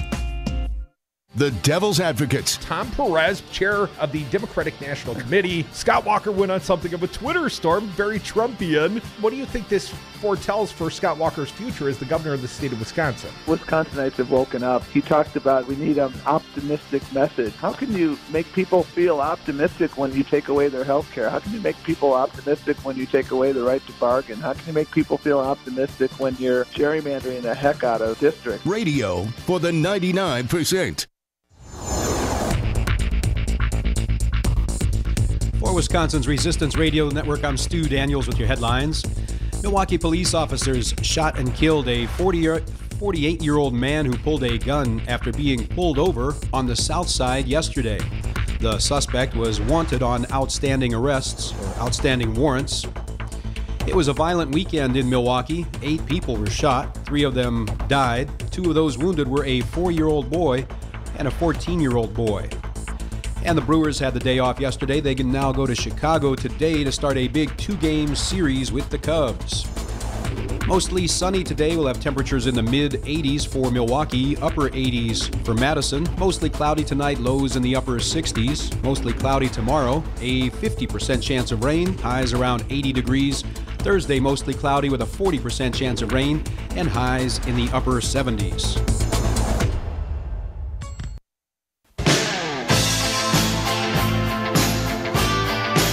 The Devil's Advocates, radio for the 99%. Welcome back to the Devil's Advocates radio show. It is a partisan primary special. What makes it special? It's a Tuesday. Taco Tuesday. We didn't even have tacos now. Aren't all, like, primaries on a Tuesday? Yes. So that doesn't make it really special then. If you're listening to the Devil's Advocates, it's special to you. Got a tweet out from Badger Stu at Devil Radio. I'm not young, but I'm not old either. My top 3, based on who I think has the best chance to beat Walker. Number 1, Tony Evers. Number 2, Kelda Royce. Number 3, Mike McCabe. So saith Badger Stu. At Badger Stew. That's not our stew. That's Badger Stew. That's Badger Stew. Different stew. And then I've got another one. This former journalist, still buddy of ours, Greg Newman. Formerly of WKOW TV 27 in Madison. He's got a complete A to Z Dom, and he's included percentages. This is the sort of prediction I like. Newman. He predicts Tony Evers, 42%. Kelda Royce, 20%. Malin Mitchell, 17%. Mike McCabe, 7%. Feinhout, 6%. Soglin, 4%. Flynn, 3%. Paid got his mom. No, 1%. 1% for Paid. And his close aunt. And his close aunt. There's a close aunt watching. So he will not elaborate further. What was McCabe on that list? McCabe on this list was 4th overall, 7% of the vote. I think you underestimate the passion of the McCabe voters and the bump given right here on the Devil's Advocates by Crudy yesterday. What makes you think it was a bump and not a weight? That might be the case. I'm just saying. Sorry about the albatross, Mike. Maybe next elective cycle. Also, our buddy Newman predicts the Senate GOP. He likes Nicholson, 51 to 48. A close one. Envision a similar outcome, Dom. Nope, it's going to be Leah. See, once again, you're wrong. Well, tomorrow we will see. Tomorrow we will find out who was accurate here, Crudy. And I know you voted for McCabe. I did. Are you calling McCabe? Are you calling that the winner?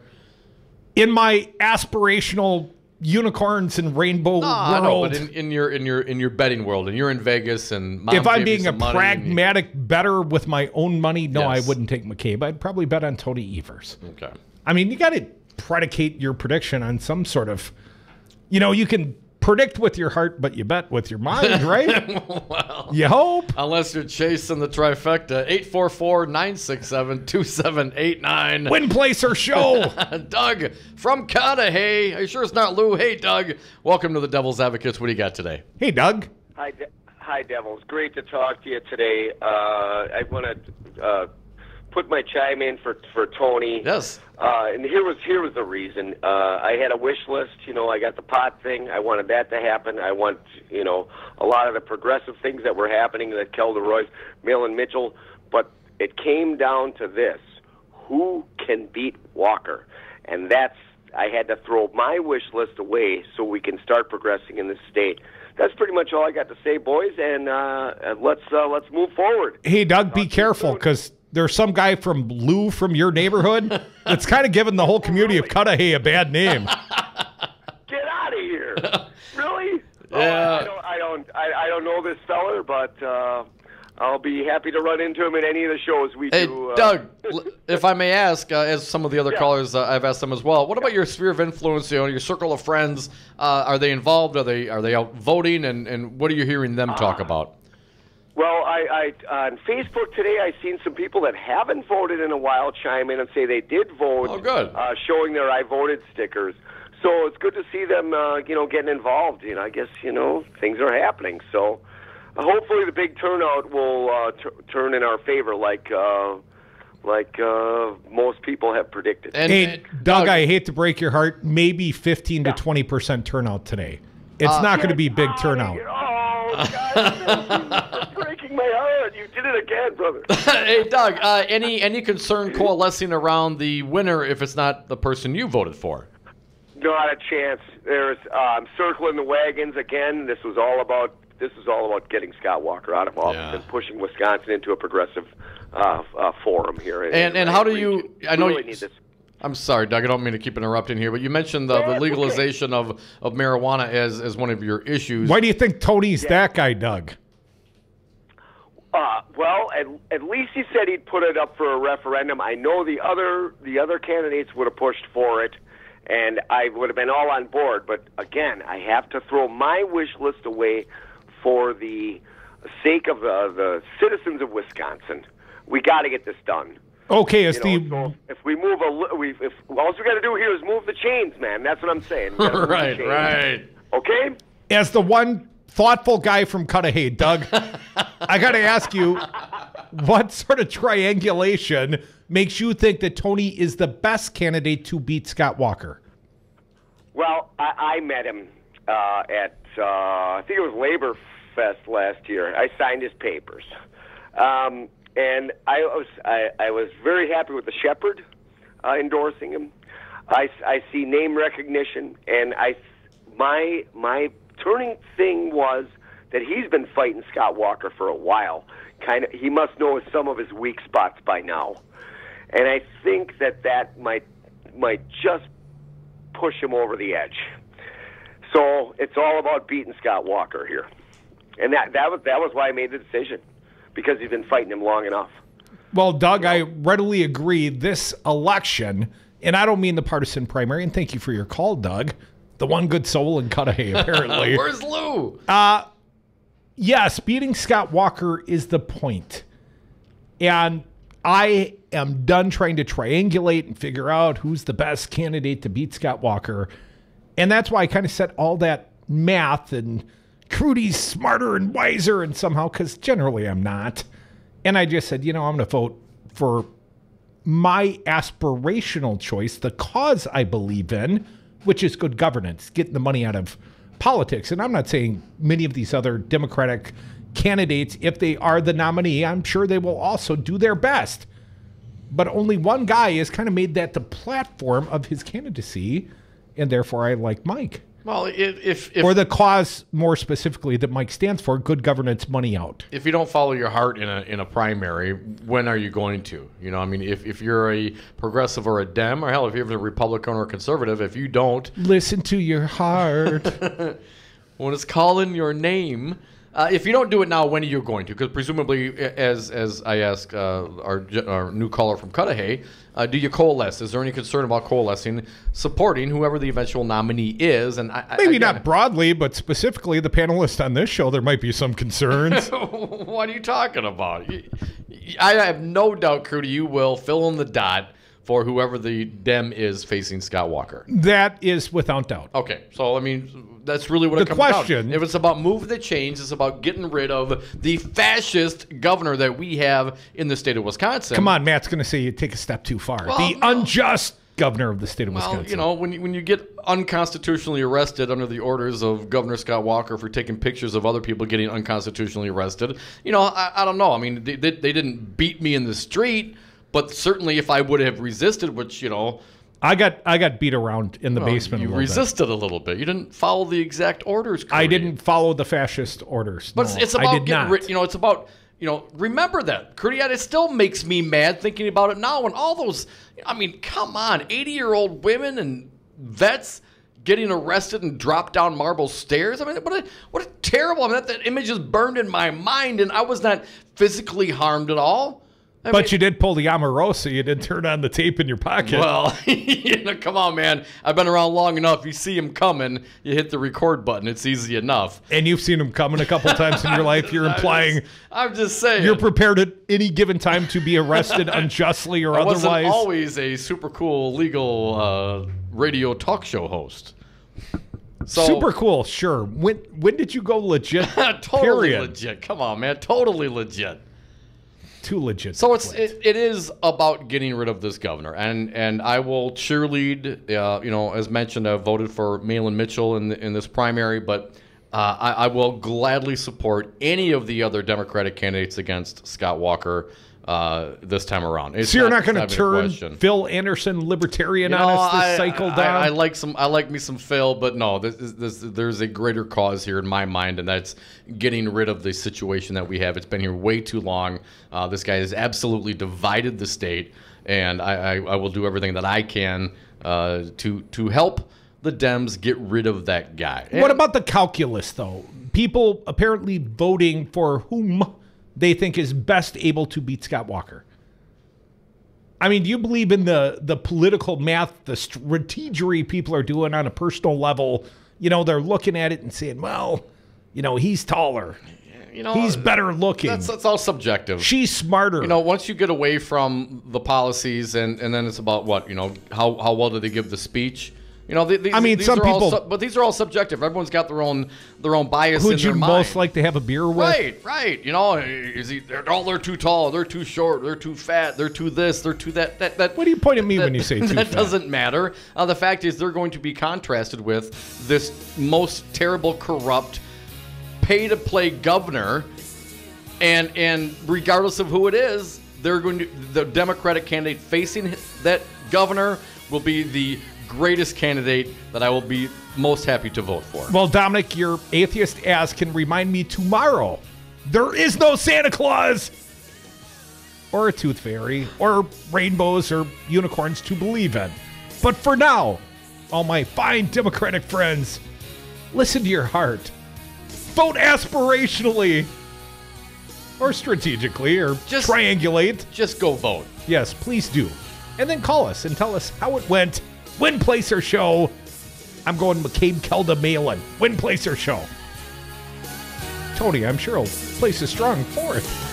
Yeah. More on the other side, although I'll be more embracive of Tony should he win at 42% as Newman predicted. Newman, 844-967-2789. More Devils on the other side.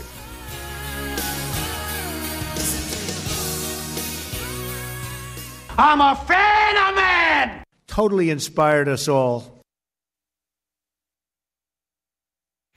My name is Kelda Royce, Democratic candidate for governor. There's so much at stake for Wisconsin in this next election. Scott Walker and Donald Trump are taking away the health care so many of us rely on. But I'm running because I know how to provide health care for more Wisconsinites.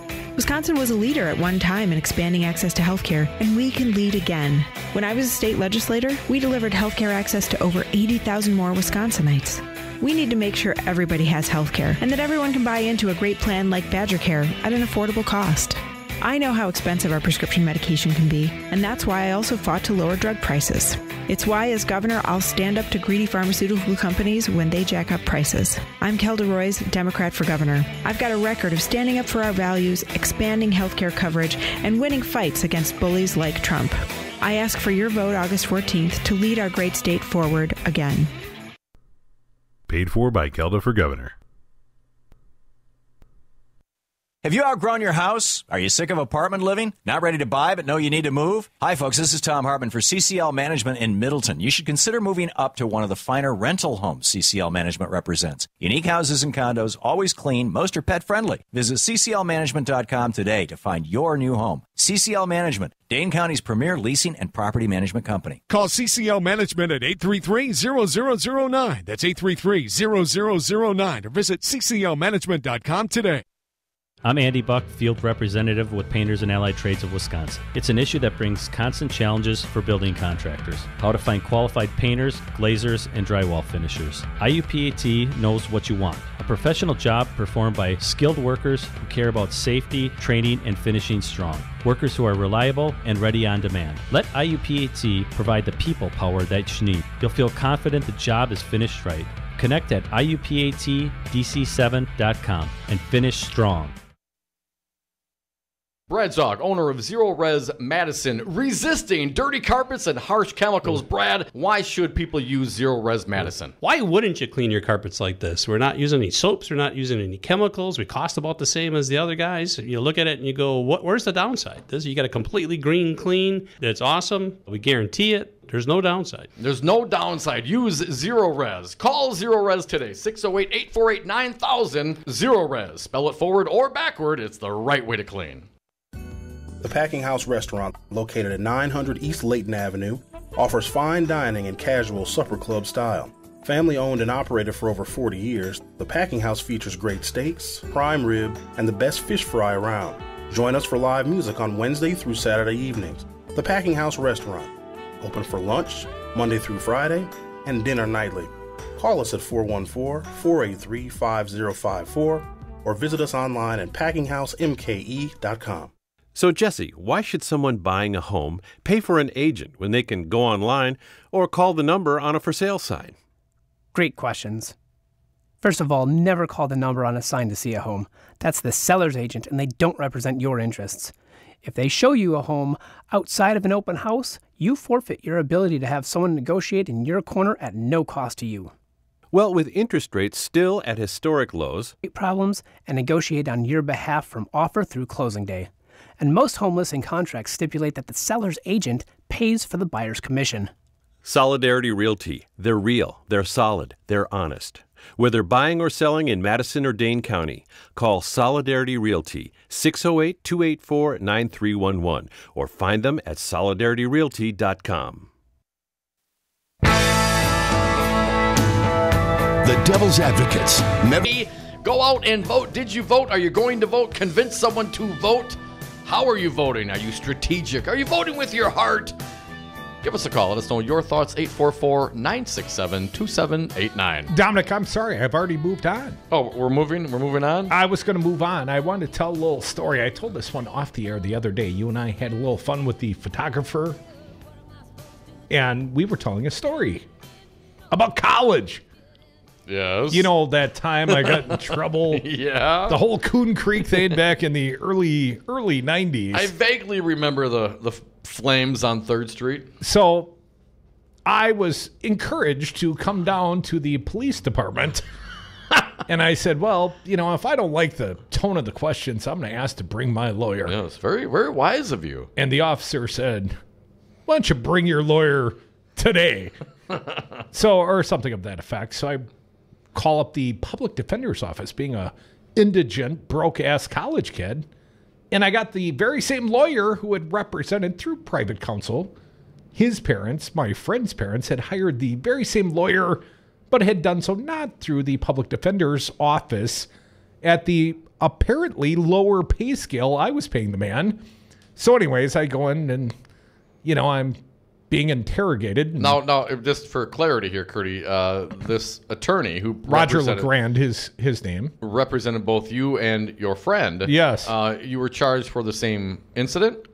Not only was I charged for the same incident, that friend is the one that encouraged me to come join him in the, let's call it youthful indiscretion of rocking and eventually tipping over what was described as a police car, but I assure you it was a late 70s municipal car that they had only brought into service. 85, 86, I would say. Well, no, it wasn't nearly that new.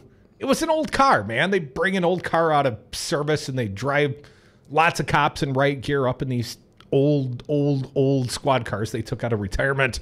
And then they left one on the street. And my buddy thought it'd be a good idea for he and I to rock on it a little bit. Oh, this was during the Coon Creek riots. Well, it wasn't a riot then. Not until we helped create the riotous circumstances, as I was later charged with. But you're getting ahead of the story, Dom. I'm just trying to get clarity. So anyways, I hired this public defender, Roger LeGrand, and Roger and I go down to the police station to answer the questions, the pressing questions, and to, let's just say, to view the tape. Because apparently I had been videoed through the window of one of the fine establishments on 3rd Street in La Crosse, and I was all over the videotape. So, busted. And the guy looks at me and he says, that looks just like you. That's not me. That's not me. That was my attorney's assessment of the video. And I said, what do I do now? He said, well, why don't you write out a confession? I said, okay. So I did what my fine counsel told me to do.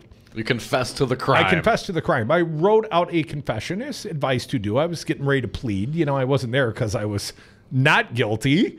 So anyways, I had my little pittance to pay. And it was time to go pay the piper. And it was time to go to sentencing. I was there to plead guilty and to throw myself upon the mercy of the court. And I told the story. I told my attorney, I'm a good kid and I'm going back to college in the fall if they let me. And I was in the Army and I served my country and I just, I hadn't been here partying like all the other college kids. And, this night just kind of got away from me and it was a youthful indiscretion. Please don't throw me in jail forever. Something of that sort. That was my bright idea. That's why I wanted my attorney to tell the court when it was time to make my case at sentencing. So the district attorney started first, and the district attorney said something, and they looked over at my side, and my guy said something, and the district attorney said, well, it's right here in his confession. I was like, well, it wasn't quite like that.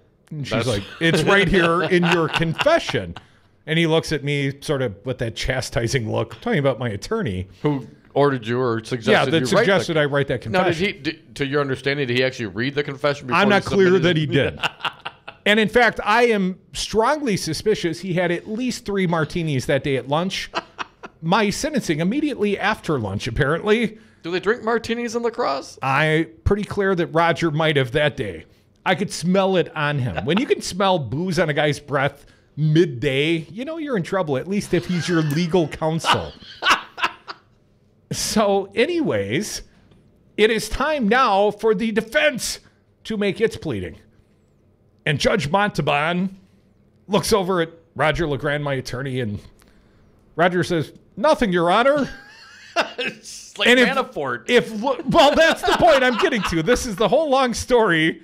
That is the exact same thing the legal defense team for Paul Manafort did today in court. The only difference is, I got 3 weeks in Huber. Manafort might get the rest of his life in jail. But what's it got to feel like when your legal strategy is nothing, Your Honor, no pleading? We have no witnesses. We have nothing to say. Literally, nothing was said in my defense. And my friend, who had the very same lawyer and in fact brought me over, encouraged me to do the very same crime that he was also convicted, pled guilty to doing. I got twice as much time as he did. You know, Crudy, you know why? Because you weave one hell of a story. If you'd have been a little more general in your confession, probably wouldn't have been convicted. I did myself in. Or probably would not have for gotten the that first particular or sentence. last time in my life. No. I continue to dig my own grave over here, Don. Here's the good news. If you don't hear me tomorrow, you guys can play funeral music on the radio all day long. All day? Yes, I would say 3 days of funeral music and then, big party. Party on the weekend. Funerals are a celebration of life. How about we just party and then party on the weekend? We'll just do a party. I tell you what, if I get hit by a bus on the way home tonight, my mandate, and the audience knows this, nothing but Christmas music. I always like Christmas. Back when I used to believe in Santa Claus. Aww. I still do until the results of tonight's polling comes in.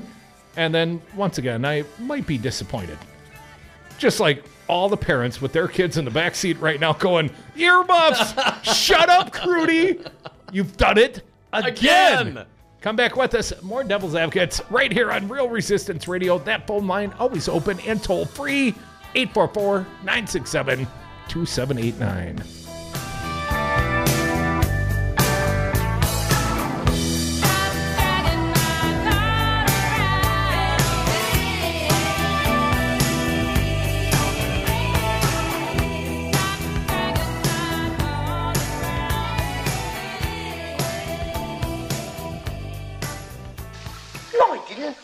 Honest. I ran out of gas. I had a flat tire. I didn't have enough money for cab fare. My truck didn't come back from the cleaners. An old friend came in from out of town. Someone stole my car. There was an earthquake. A terrible flood. Locust. It wasn't my fault, I swear to God.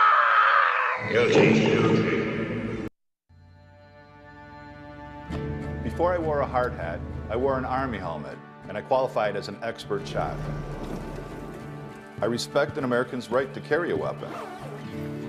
I don't respect the NRA profit machine that lets guns into the hands of criminals and the mentally ill time and time again. It's time for sensible gun policy in America. I'm Randy Bryce, and I approve this message. Tired of holding your nose and choosing the lesser of evils in every election? Mike McCabe is a breath of fresh air, a once-in-a-lifetime candidate for governor. On August 14th, let yourself dare to dream of something better. Vote Mike McCabe for governor. Paid for by commenters for Mike McCabe. Hey, Milwaukee County. I am a Democrat. I'm sure some of the listeners of this radio station are too, and they vote Democrat. The race for Milwaukee County Sheriff is important to me. I want someone I can trust. Someone with experience. Someone who can actually carry a gun and arrest someone. I want my law enforcement officers certified just like my beef. That's why I'm supporting Milwaukee County Sheriff Richard Schmidt. 32 years experience of fighting the bad guys. And in the last 11 months, he's turned the entire department around. In a good way. Cleaned up the jail, too. Law enforcement is a serious business. The criminals don't care about political correctness. The guy he's running against was a fancy bodyguard and isn't even certified law enforcement. He'd have to go back to the academy and re-earn his stripes. Just like I don't like fruit and botanicals in my beer, I want my sheriff to be pure law enforcement. Sheriff Richard Schmidt is my guy. A Democrat. Hope he's yours too. Paid for by friends of Richard Schmidt. Emil Abiagali, Treasurer. Join the resistance against dirty carpets. Call Zero Res Madison today for our summer special. Clean and sanitize 3 rooms for only $139. Call 608-848-9000 or schedule online at ZeroResMadison.com. Zero Res, spell it forward or backward, it's the right way to clean. You are listening to Real Resistance Radio, WRRD 1510 AM Waukesha and WTTN 1580 AM Columbus. Always streaming at realresistanceradio.com. Doing battle? The Manafort trial. I'm Ann Cates. President Trump and former White House aide Omarosa continue to spar. One presidential tweet even suggesting Mark Burnett, Apprentice producer, told Mr. Trump there was no outtake of him using the N-word on the set. Press Secretary Sarah Sanders. I can't guarantee anything, but I can tell you that the president addressed this question directly. Omarosa's hiring was questioned last year since she was considered a villain in the Trump apprentice realm. Sanders insists that lingering questions about her integrity led to the chief of staff firing her. General Kelly came on and he voiced concerns that this individual didn't have the best interests of the White House and the president and the country at heart. Sanders did concur with the tweet that President Trump asked Kelly to try to work their differences out. Bob Costantini, Washington. Closing arguments begin tomorrow in the tax and bank fraud trial of former Trump campaign manager Paul Manafort. Correspondent Joe Johns reports the defense rested without calling any witnesses. Even the judge himself, in a gentle way, I would say he's not a very gentle judge, but in a gentle way, encouraging earlier in the trial Paul Manafort to testify, suggesting that if he did, the judge might have been more likely to allow in evidence that the Internal Revenue Service never audited Paul Manafort. New findings show that in Catholic dioceses in Pennsylvania, more than 300 predator priests have been credibly accused of sexually abusing more than 1,000 children.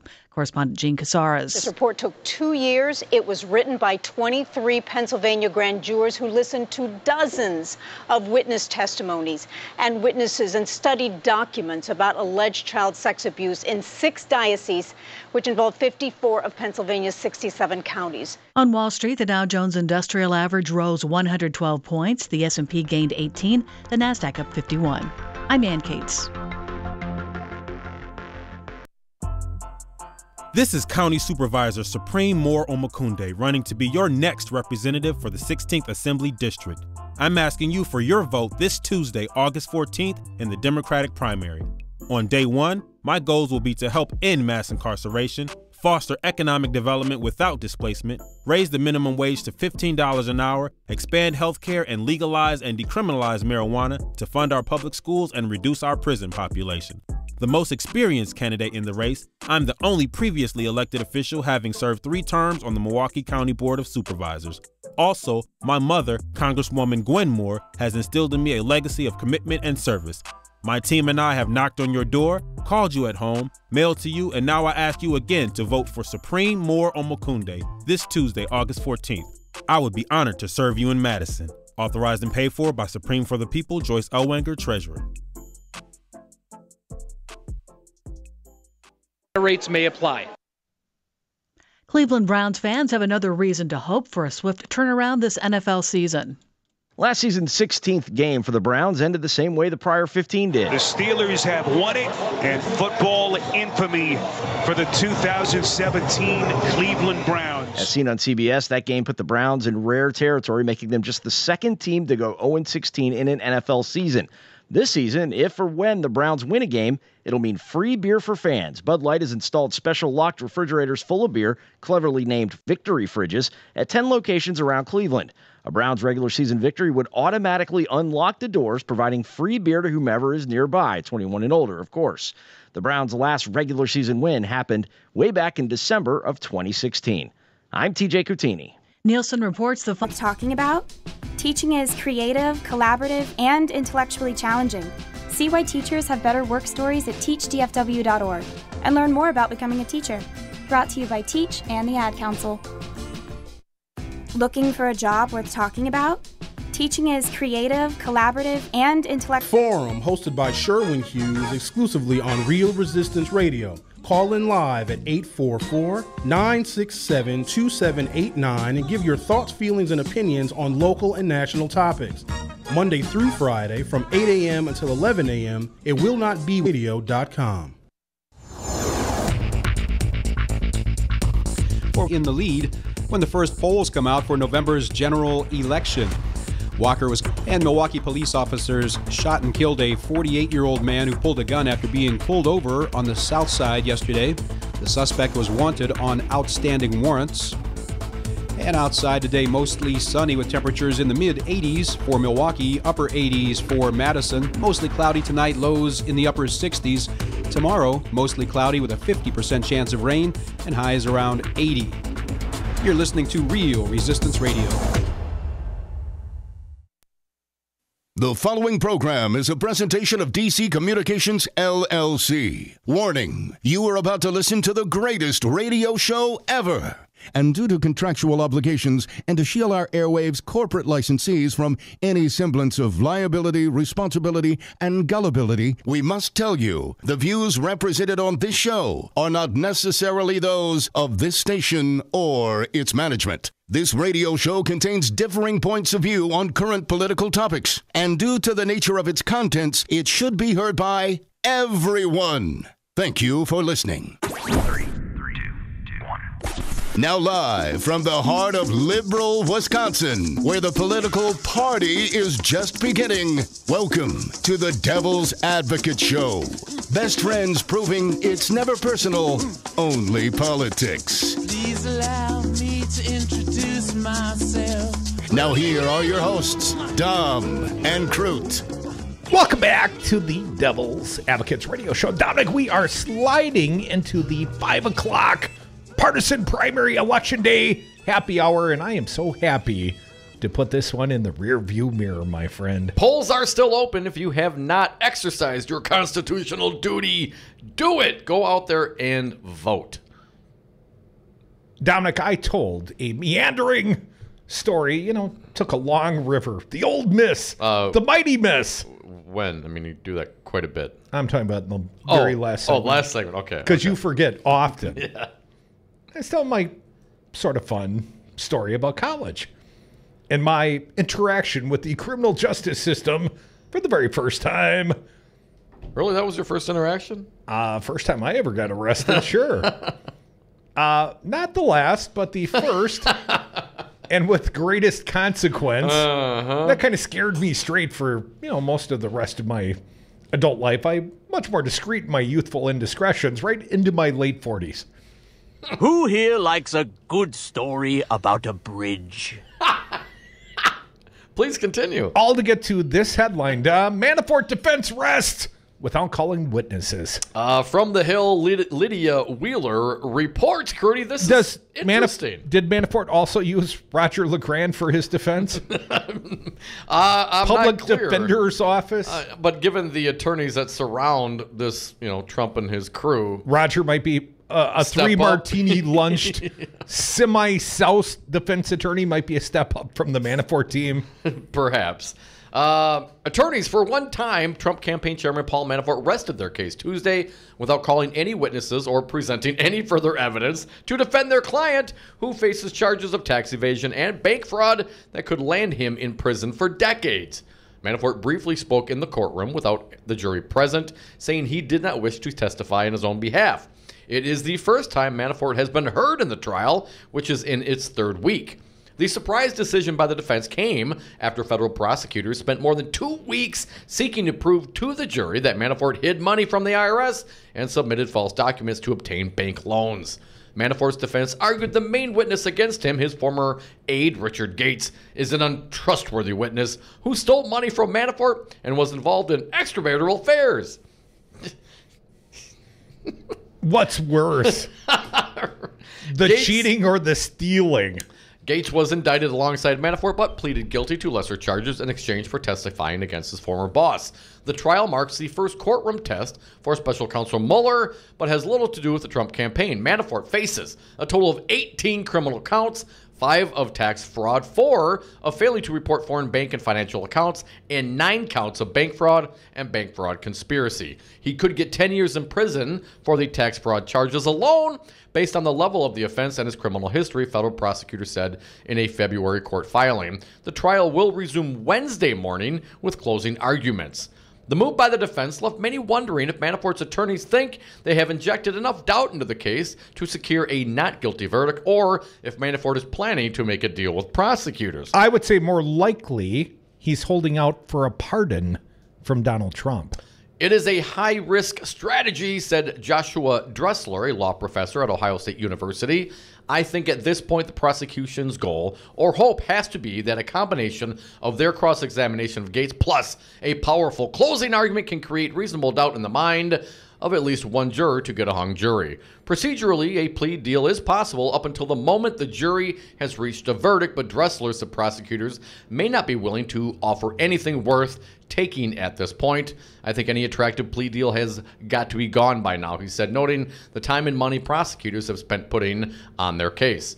The most dramatic part of the day was when Judge T.S. Ellis III asked whether Manafort wanted to testify on his own behalf. You know, like all good people can't wait to testify and clear their name, right, Crudy?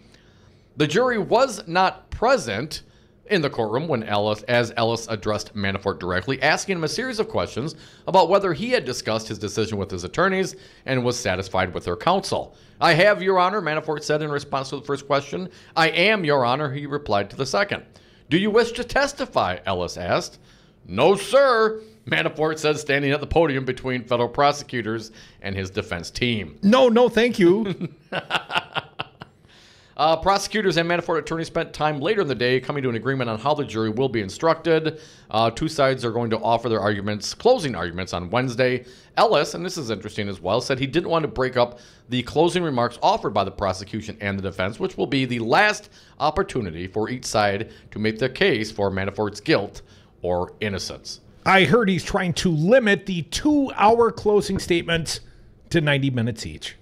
Although he did say earlier in the trial he recommends more like 30 minutes. He said that's why they make TV shows 30 minutes long. I would say the very astute can listen to at least 3 hours of very smart talk in a row, Dom. It's very easy to do. Well, if it's the Devil's Advocate you're listening to on Real Resistance Radio, 844-967-2789. Back to the callers. Mike from Madison. Welcome, sir. What's your thought today? Well, I haven't voted yet, and I'm just waiting for my girlfriend to get home, and we're going to go vote. But I'd like to let you know that why I'm voting. I'm going to be voting for Mike McCabe. Nice. Because I want to be part of your voting block. I want you to go around and say, you got people that vote because you tell them to. And Mike, are you voting for McCabe because Crudy said? Yes, I am. I was kind of undecided. I'm like, well, you are right. Let's vote for integrity. And so that's what I'm going to do.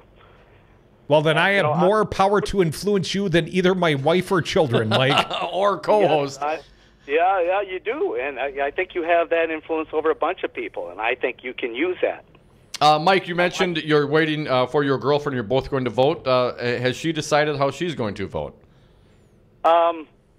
No, but if I tell her, she'll vote that way. Come on, Mike. I bet you Not will. because you said, because Crudy said. Hey, what about your sphere of influence, your friends, your cohorts, your pals? What are people saying? Are they getting out to vote, and who are they voting for in your circle, Mike? Well, I know I got at least one more to vote for McCabe. And I hopefully I can convince a few more. So. How about any Republicans, Mike? You know any Republicans, how they're leaning on the Senate race? I didn't really ask them about that. I don't really know. I'd imagine.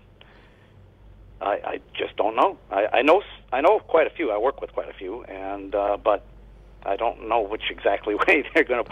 We haven't really been talking a lot about politics lately. It's funny how that happens. Yeah, it kind of is, isn't it? Now, what do you think about that, Mike? I mean, certainly the discourse has gone down in the last several years. Do you find it a little lacking around the workplace, around the water cooler, that it's purposefully got to be avoided because it gets so testy? No, not really. I mean, for the most part, I work with people that have a brain, so they know. I have no idea what that's like, Mike. Says the scarecrow. Well, that's because you're not machinists. Hey, thanks a lot, Mike. We appreciate your call today, buddy. Okay. Hey, thank you. Thank you. Thank you for listening and being properly influenced. Right, Crudy? Look at you, man. Woo! Going to put that down for I influenced one. And I got that one right in vote for Crudy, and I didn't even ask for that. That's sort of a power I didn't even want. See, you got to be careful. With great power, Crudy, comes great responsibility. Yeah, good luck with that. I'm telling you, man, if I get hit by a bus out there tonight, nothing but Christmas music. You let those Dems sort it out on their own. Come on, man. You'll be just fine. How's that life insurance policy anyway? What's that? The life insurance policy up to date? I have two. One for the wife. I kid you not. I have one for the wife, and I have one on this radio station. If I die tomorrow, there's probably greater longevity. You are all cheering. If you know what you're doing, you should be cheering for me to get hit by a bus. Are you worth more dead than alive? Technically, probably yes.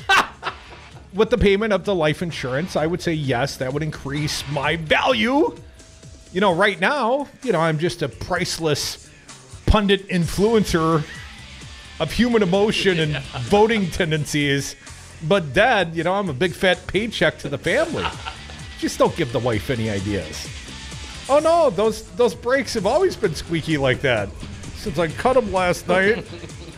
Come back with us. We are the Devil's Advocates. This show, no breaks here. 844-967-2789, except for short commercial breaks. We'll be right back.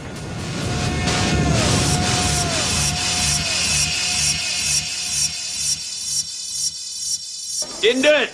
Lawyer f***ed me. The defense is wrong. Watch out for your cornhole, bud.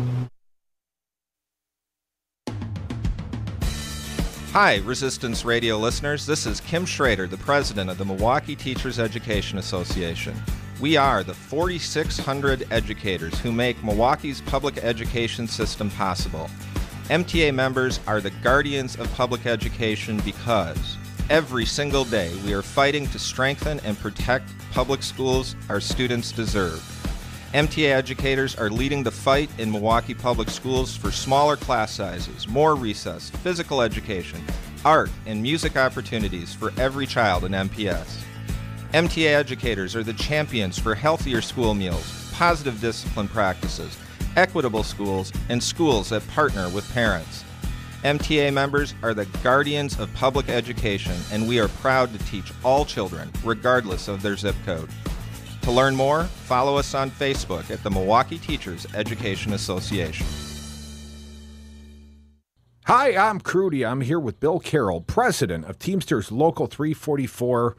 Bill, why are you union? Teamster strong. Well, Crudy, our strength comes from our membership. The Teamsters are North America's strongest labor union with 1.4 million members. Bill, what does the Teamsters do for the next generation? The same thing that the Teamsters have done for the last 100 years, assisting groups of workers in negotiating improvements in their wages, hours, and working conditions. Where do people go if they want to know more about the Teamsters, more about joining the union? There's three easy options. They can call Local 344 at 414-258-4545. They can contact us through our website. That's local344.org. Local, the number is 344.org. Or they can contact us through the Local 344 Facebook page. Be union strong. Join Teamsters 344. Be like Crudy. Be like News Talk 1510 AM. Stand with the unions. Join the Teamsters. Local344.org.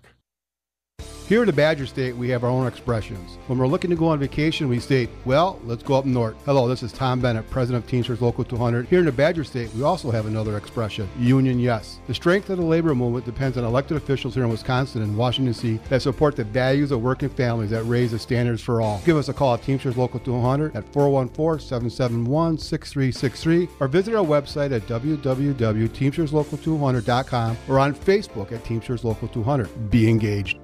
I'm Andy Buck, Field Representative with Painters and Allied Trades of Wisconsin. It's an issue that brings constant challenges for building contractors. How to find qualified painters, glazers, and drywall finishers. IUPAT knows what you want. A professional job performed by skilled workers who care about safety, training, and finishing strong. Workers who are reliable and ready on demand. Let IUPAT provide the people power that you need. You'll feel confident the job is finished right. Connect at IUPATDC7.com and finish strong. I'm afraid right now for the future of my children's generation and those to come. In this age of mass school shootings, Wisconsin Governor Scott Walker offers the same bold agenda of the National Rifle Association. Make sure you remember in your thoughts and more importantly in your prayers. While Walker offers platitudes, he blocks meaningful gun safety legislation. It's really an honor to work with the NRA not only in my state but across the country. And I'm proud of my A+ ranking as a governor. Walker weakened the gun laws in Wisconsin, and then he got $3.5 million worth of NRA support. There have been men and women of courage who've been willing to stand up and think more about the future of their children and their grandchildren than they thought about their own futures. Scott Walker, you are not one of them. This message was paid for by the People for People Corporation. Donate online at p4ppc.org, p4ppc.org.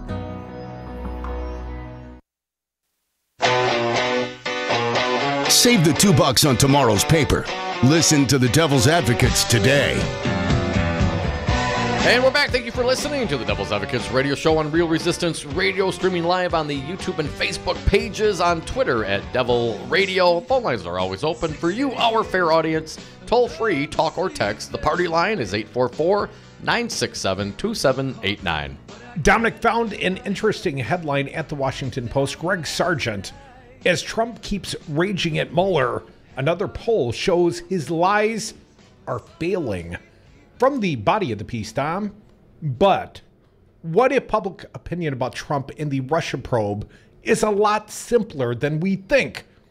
What if the story is that large majorities think Trump is probably guilty of some sort of wrongdoing, believe that Mueller's investigation is legitimate in keeping with the rule of law and in pursuing matters that are important to the public interest, want Trump to face questioning over these matters, don't like Trump's constant attacks on the investigation, and believe Trump has been trying to interfere with the probe and has been steadily lying about it all along. This morning, Trump is once again raging at Mueller on Twitter, calling for his probe to be shut down. Uh-oh. His base will march in lockstep with him on this, and that's all that matters. He's flooding the media zone. We're doomed to helplessness while his mighty social media presence mesmerizes the electorate. He's winning. Except, no, he isn't. According to new CNN polling, Dom, only 34% of Americans approve of Trump's handling of the Russian investigation versus the 55% who disapprove. Ouch. 58% say there is a serious matter that should be investigated versus only 37% who think it's mainly an effort to discredit Trump. 56% say Trump has interfered with the investigation. Let me repeat that, Dom. 56% of Americans polled say Trump has interfered with the investigation versus only 38% who say he has not. Only 37% say the things Trump has said publicly about the investigation are true versus 56% who say they are false. 70%, 70, say Trump should testify to Mueller versus only 25% who say he should not.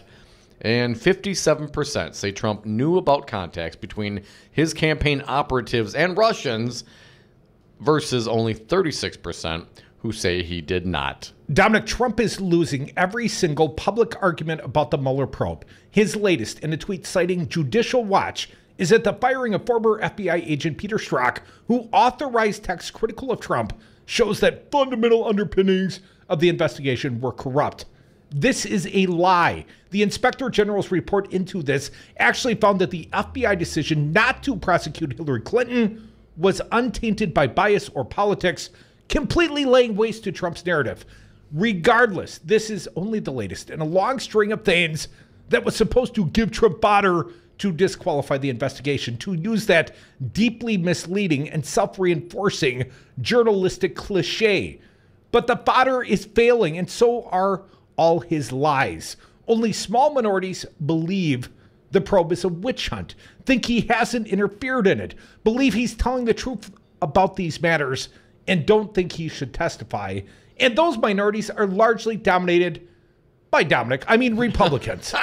In all these cases, independents who matter in the midterms are tilted against him, a trend that other polls have also demonstrated. It also suggests that all Trump has to do to win is keep his base behind him against Mueller. The idea is supposed to be that this will ensure that House Republicans won't impeach Trump. But House Republicans are almost certainly never going to impeach Trump, no matter what Mueller finds. The only way Trump will be held accountable, should these findings be very serious, is if Democrats take back the House. And so, What will matter for accountability purposes is whether Trump's lies about the Mueller probe are enough to prevent a Democratic takeover. And on this score, the CNN poll is notable. The college-educated white voters who will be so important this fall tilt heavily against Trump. 60% say the Russian affair is serious and should be investigated. 61% say Trump interfered in the investigation, and 58% say he's been lying about it. I'll let you continue, Don. I'll jump in here, Crudy. Non-college educated whites, by contrast, side with Trump on these things.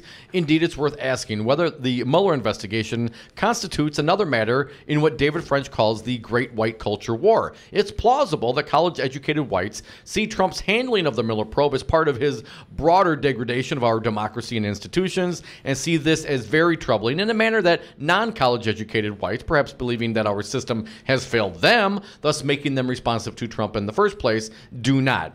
It is often suggested that Trump's attacks on the Mueller probe work by galvanizing his base, which could help keep the House in GOP hands. But there, too, the CNN poll is instructive. While large majorities of Republican voters say the Mueller probe will be important to them this fall, similarly, large majority of Democrats say the same. I'm not claiming the Mueller probe will necessarily give a big lift to Democrats' efforts to take the House. My view is that Trump's handling of it is part of a broader story about Trumpian self-dealing and corruption and his reliance on the House GOP to shield him from accountability and allow him to act with impunity on many fronts. And the precise impact of the Russia story as part of that broader narrative is hard to gauge. But there is no evidence Trump's lies are likely to give the GOP a boost in keeping the House. The Russia story is probably hurting Republicans more than it is helping, which means that on this score, Trump isn't winning at all. Greg Sargent at the Washington Post. The plumb line, we are the Devil's Advocates, Real Resistance Radio. Phone lines open to you. Mueller probe.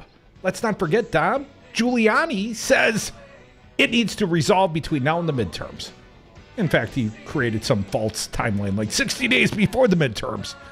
But the vast majority of Americans, they also want the Mueller probe to resolve.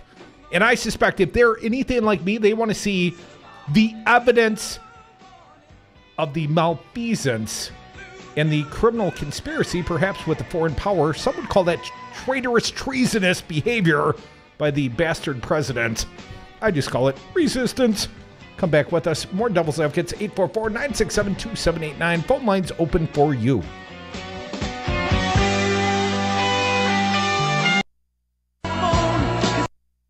Don't believe the press. You're presuming that all the information you have there is completely factual. I'm not an expert on the facts yet. I'm getting there. Are you going to believe me or your lying eyes? Does that make sense? Five9, your local single-source IT solutions provider. Specializing in cloud technology, consulting, servers, networks, and hosting. We manage your IT so you can focus on running your business. Enjoy technology. Enjoy 59s.com. I'm jumping in with my clothes on. Most party fouls are pretty dumb, but if you decide to drink and drive underage, you could lose your license and your freedom. Learn more at ultimatepartyfoul.org. Brought to you by the National Highway Traffic Safety Administration and the Ad Council. The Resistance is live 7 days a week here on Real Resistance Radio. Tune in Saturdays for Busted Pencils, fully leaded education talk with Dr. Tim Slecker, 11 a.m. to noon. Then it's the voice of the voiceless, champion of the working class. Earl Ingram's Saturday show is live from 12 to 3 p.m. From 3 to 4, it's State Rep Joe Costa Zamaripa hosting The Joe Costa Show, followed by The Dawn of the Resistance with Maggie Dawn, 4 to 6. Mandatory listening, always streaming at realresistanceradio.com. Here's how you get them. If someone invites you for a cocktail, you bring them beer. If someone invites you to dinner, you bring a casserole. That's how you make friends. That's the Wisconsin way. Hi, I'm Diane Palmer, president of the SEIU Wisconsin State Council. Our members, registered nurses, home care workers, nurses' aides, and many other occupations do some of the toughest jobs of anyone in the state. For too long, our community has suffered under Scott Walker's divide and conquer tactics, which put the wealthy ahead of workers and everyone else. It is time for a change. That's why I support Mahlon Mitchell to unite our state and move past the fights of the last 8 years. Mahlon Mitchell is a firefighter, and he has proven himself as the first African-American president of the statewide firefighters union. Mahlon Mitchell has stood up for working people, even when it would have been easier to look the other way. That's what our community needs, and that's what Wisconsin needs. Move forward with me and vote Maylin Mitchell for governor on the Democratic ticket this Tuesday, August 14th. Authorized and paid for by SEIU Wisconsin State Council. Not authorized and paid for by any candidate, candidate's agent, or committee. Hi, this is your Congresswoman Gwen Moore, reminding you to vote this coming Tuesday, August 14th, for my son, Supreme Moore Omokunde, to be your representative for the 16th Assembly District. I have mentored many young people in Milwaukee, and Supreme stands out as intelligent, experienced, and deeply committed to the public good. And it's not just his mother who supports him. The people have elected him 3 times to the county board, demonstrating their trust and respect for him. Also, Supreme Moore Omokunde has been endorsed by the American Federation of State, County, and Municipal Employees, the Service Employees International Union, Citizen Action, 2 teacher organizations, Clean Wisconsin, Fair Wisconsin, The Shepherd, and more. Please vote for Supreme on Tuesday. Supreme Moore Omokunde is for the people and will serve you with honor. Thank you. Authorized and paid for by Supreme for the People, Joyce Elwanger, Treasurer. For Wisconsin's Resistance Radio Network, I'm Stu Daniels with your headlines. Today is primary election day in Wisconsin. Democrats will be choosing their candidate for governor. Republicans will be choosing their candidate for senator. And voters in Milwaukee County will be choosing their next sheriff. Polls are open until 8 o'clock tonight. If you're not registered to vote, you can register at the polls. To find out more information about voting, go to myvote.wi.gov. It was a violent weekend in Milwaukee. 8 people were shot. 3 of the victims died. 2 of those wounded were a 4-year-old boy and a 14-year-old boy. And the Brewers had the day off yesterday. They go to Chicago today to start a big 2-game series with the Cubs. And outside today, mostly sunny with temperatures in the mid-80s for Milwaukee, upper 80s for Madison. Mostly cloudy tonight, lows in the upper 60s. Tomorrow, mostly cloudy with a 50% chance of rain and highs around 80. You're listening to Real Resistance Radio. You call me a dog. Well, that's fair. The Devil's Advocates, tackling the issues you're not allowed to talk about at the dinner table. Welcome back to the Devil's Advocates radio show. It is the happy hour. It is a partisan primary Tuesday, Dom, and thank goodness we can put this one in the rearview mirror in like half an hour. I don't mean this fine show. I mean the primaries, at least as far as broadcasting about them. I look forward to moving beyond the partisan primary into the general election and full-time Walker bashing. Oh, I can't wait for that. Folks, polls are still open. Go vote. Vote, vote, vote. Grab somebody, take somebody, go vote. Of course, willingly. Encourage everyone to vote. Go vote. Go vote early and often. Well, vote this time and then vote again in November. Or whatever Crudy said. 844-967-2789. You got to be careful, Crudy. You are an influencer. You start telling people to say things like that, then the righties that are listening say, oh, Crudy's encouraging voter fraud, which, you know, the only ones I know are voting multiple times seem to be in the state of Wisconsin. Republicans, yeah. Well, they have no sense of humor, and I make no apologies. Let's talk about Omarosa, the president of the United States, casting some shade via tweet today. Dom, did he not characterize her as a dog? He certainly did. Let's see if I can pull this one up. I mean, I've heard him say what? Lying Marco, Crazy Ted, Little Scotty Walker. I mean, plenty of pejoratives against his former opponents. He's not afraid to insult, but he always seemingly saves the insults about intelligence and his most sort of, I mean, he's just a freaking racist. I'm just going to say it. I'm not going to beat around that bush anymore. I cannot believe the president of the United States would tweet about a woman, a black woman, and call her a dog. This seems offensive to me in some small way. You think? Washington Post Philip Rutger writes today, in President Trump's singular lexicon, there is no more vicious put-down than likening an adversary to a dog. Now, as a dog guy, I love dogs.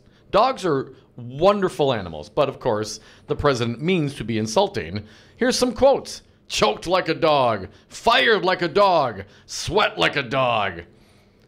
Then there's what Donald Trump said Tuesday of Omarosa, his former reality television protege and White House staffer, who is now scorned and telling all in her new book, Unhinged, and accompanying media tour. Here's what Trump tweeted, Crudy. When you give a crazed, crying lowlife a break and give her a job at the White House, I guess it just didn't work out. Good work by General Kelly for quickly firing that dog. Now, if she's so crazy, so unacceptable, why'd you hire her? Well, that's an excellent question, I mean, Crudy. didn't he hire all the best people, Dom? That's what he says. Believe that he hired all the best people, many of whom are now under indictment. She's just, under cloud of racist scorn through Twitter by this president? But you still hired her, Donald. If she teared up and cried her way into a job, you're still the one that extended that job and, in fact, so supported her because she was loyal. Like a dog, apparently, Dom. Right. Likes that sort of dog-like behavior, the loyalty part. But, of course, the rest of it, clearly, I mean, look at what he says about Maxine Waters. Look at what he says about black women especially. He saves his best and juiciest racially tinged insults for them. Good point. Continuing on. Animalistic slurs come easily to Trump, who over the past few years has likened a long list of perceived enemies to dogs, including former FBI Director James Comey, former Acting Attorney General Sally Yates, former White House Chief Strategist Bannon, 2012 presidential nominee Mitt Romney, Senator Marco Rubio, journalist David Gregory, and conservative commentator Eric Erickson. But in Trump's telling, Manigault Newman did not simply get fired like a dog. She was a dog herself.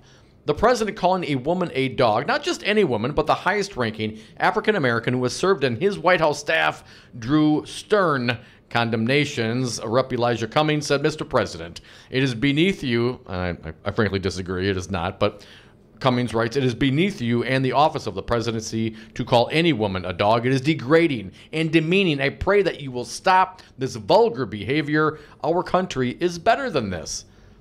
I'd like to think so, but apparently it's not. History is replete with authoritarian leaders who have sought to dehumanize individuals or groups of people by calling them animals. Here's another quote. David Livingston Smith, a philosophy professor, in the fascist style of politics, one of the crucial elements is distinguishing us, quote unquote, from them. We are intrinsically good, they are intrinsically bad, defective, subhuman, etc.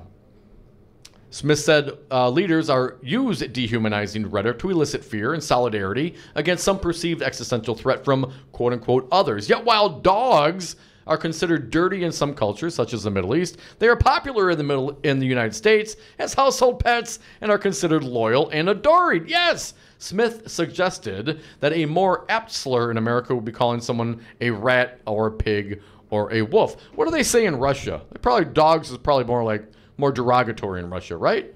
You know, where you got to show an ID to get your groceries. I mean, isn't that what his frame of reference comes from, seemingly?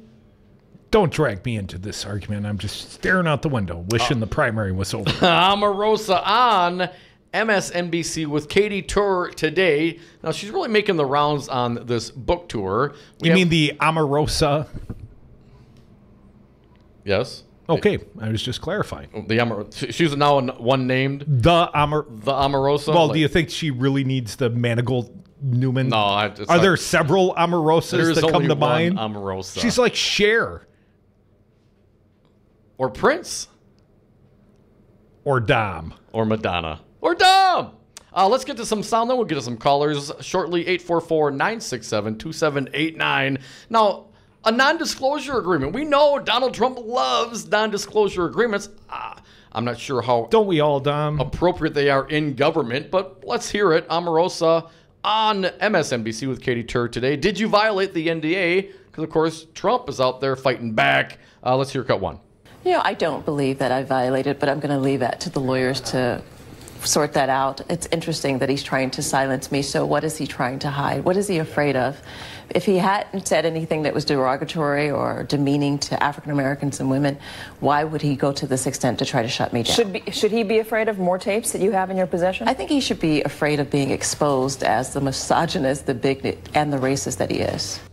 Now, there's been implication that there just might be a tape, and Lordy, let there be tapes, of Donald Trump using the N-word in casual conversation. And this has been denied and sort of kind of implied all throughout the course of the day. And, you know, this is not the breaking news. I mean, Donald Trump has demonstrated himself to be a racist all the way back to his housing policies in the 1970s when he got sued by the federal government. But ultimately, Donald Trump, I don't think there should be a question about whether or not Donald Trump casually uses the N-word. I suspect he always has. And whether or not the producers of Celebrity Apprentice, Mark Burnett and company, are willing to release the tapes.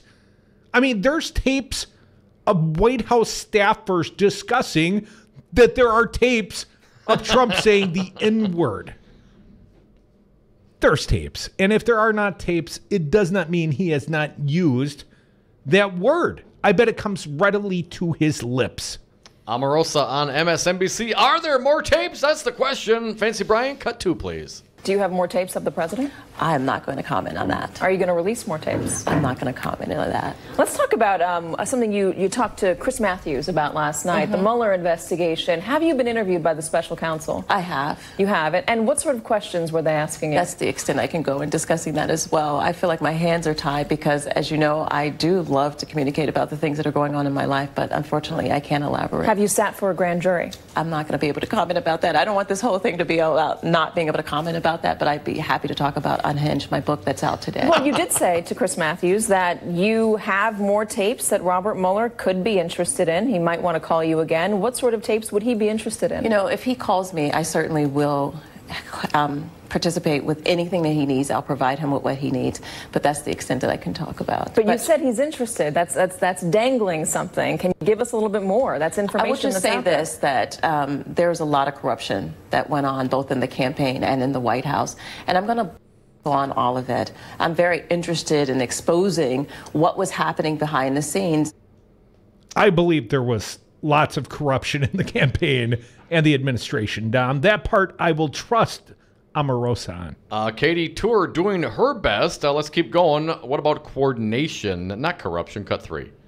You say corruption, but do you mean coordination? Anything that Robert Mueller would be interested in, whether Donald Trump was coordinating with Russia or he knew about the emails during the campaign, that sort of thing? I think that he should come clean with the American people. I think that he should be honest about what he did during the campaign and what he continued to do in the White House. You were instructed, according to your book, to bring up the emails at every point you could at the end of the 2016 that's campaign. Correct. Hillary Clinton's emails. Yes, that was our talker. Did Donald Trump know about those emails before they came out? Absolutely. He knew about them? Yes. He knew what was coming out before WikiLeaks released them? That's interesting. Yes, it is.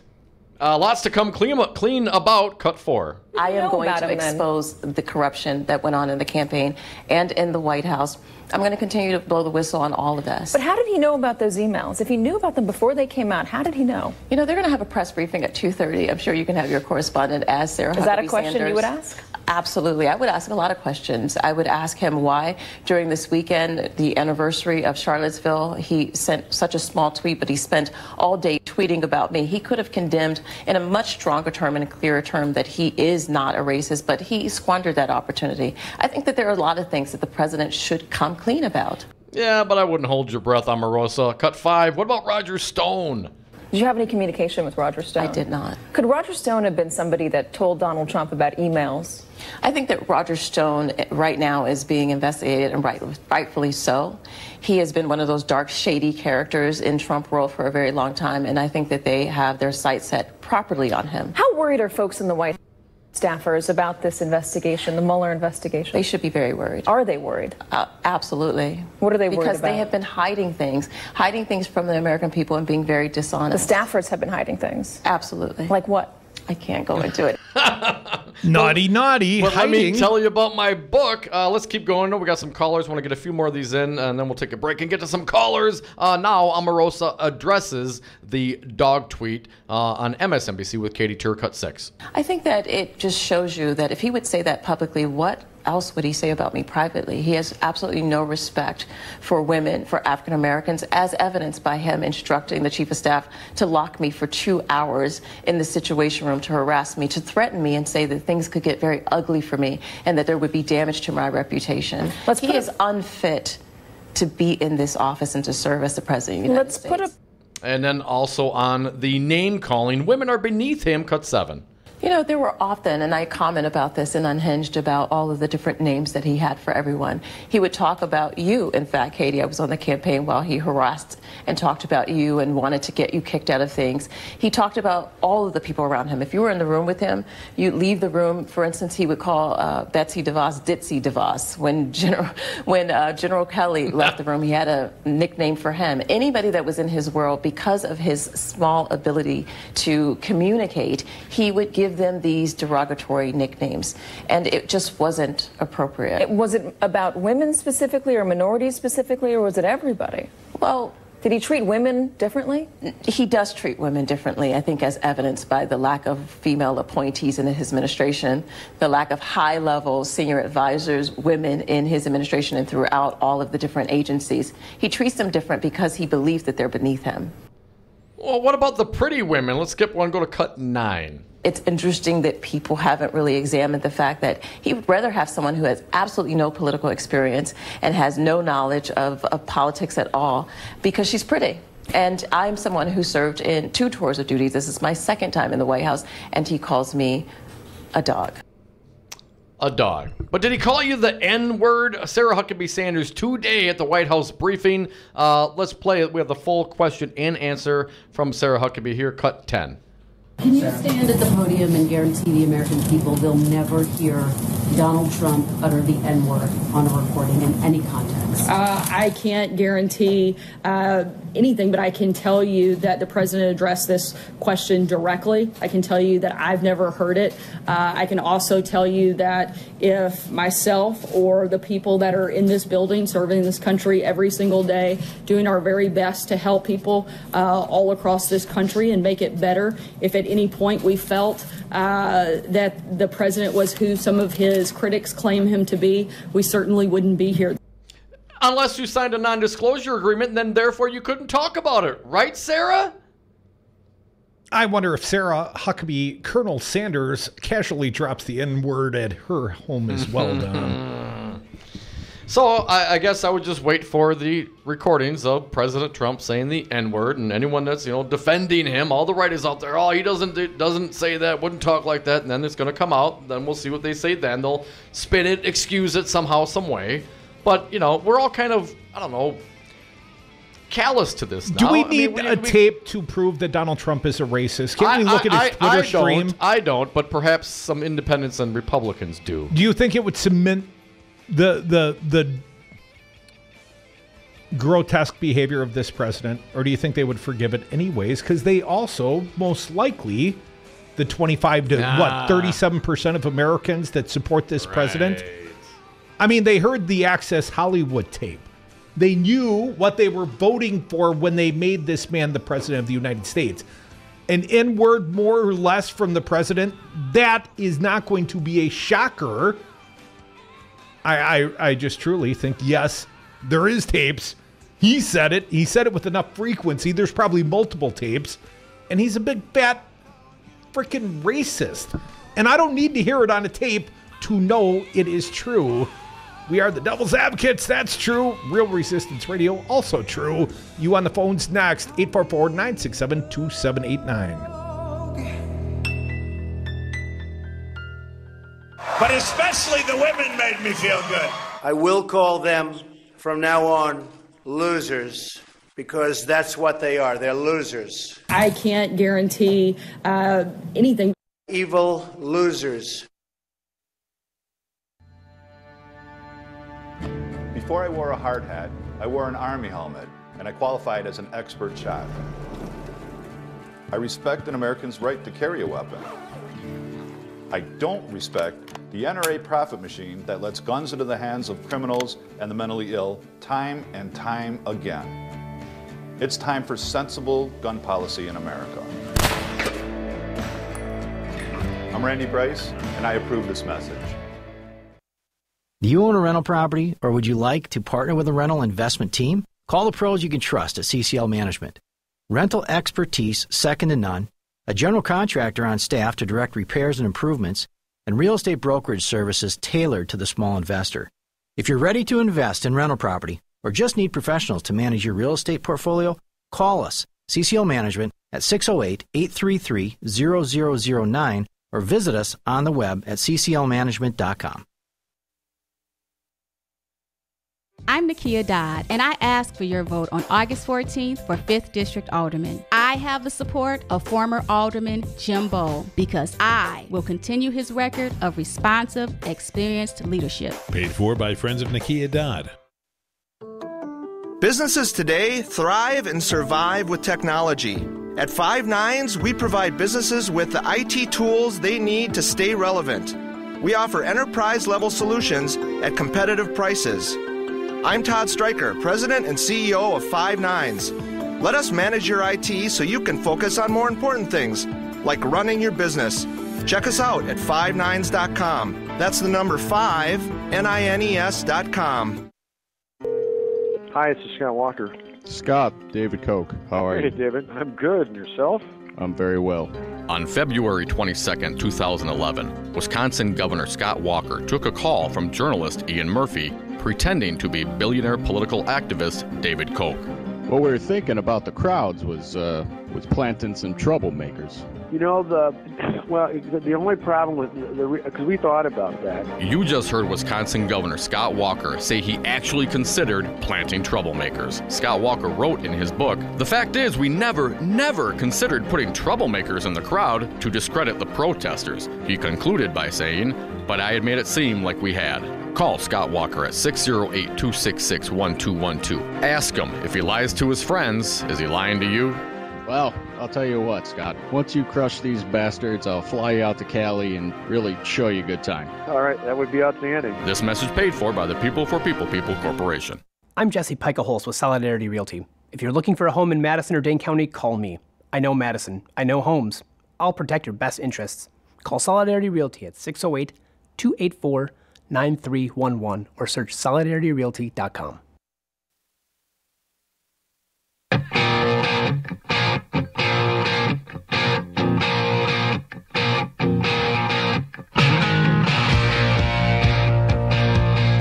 The big and tall of political talk.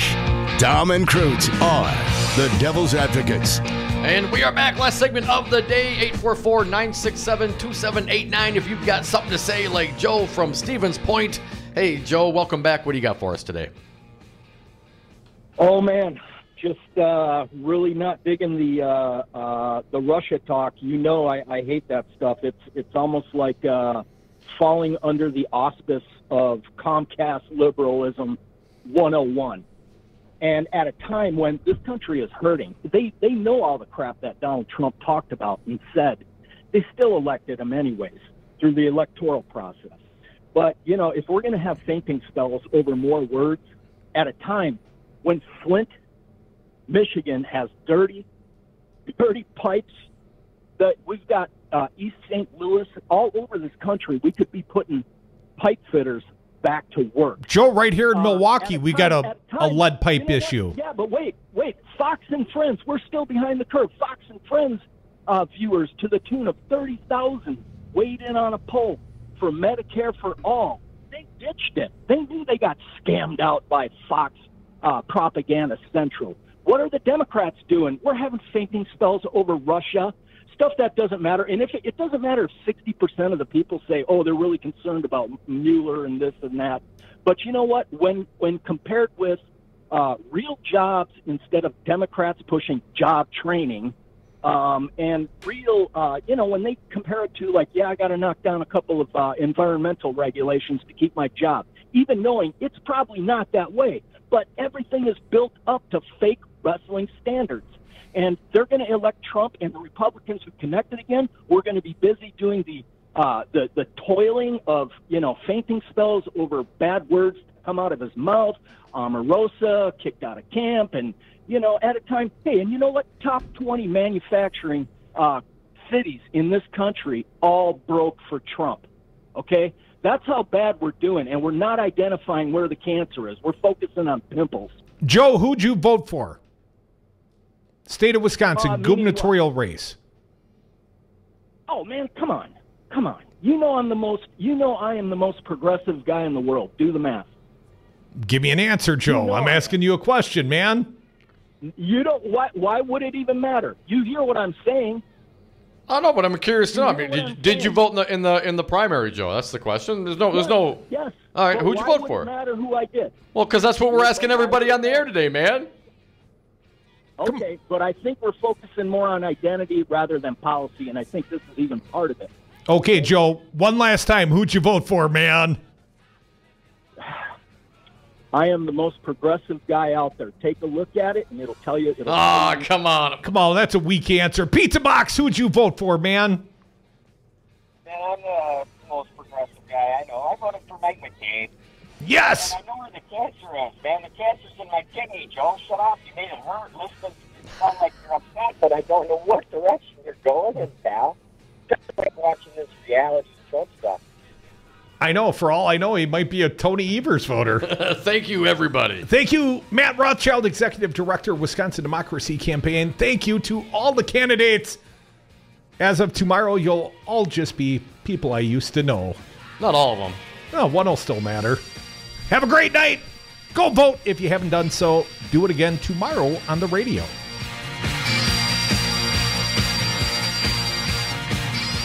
I will do anything it takes to win. Horsey McHorseface is coming. Horsey McHorseface and the big dreamer, Horsey. Nobody likes you. Everybody hates you. You're gonna lose. Who here likes a good story about...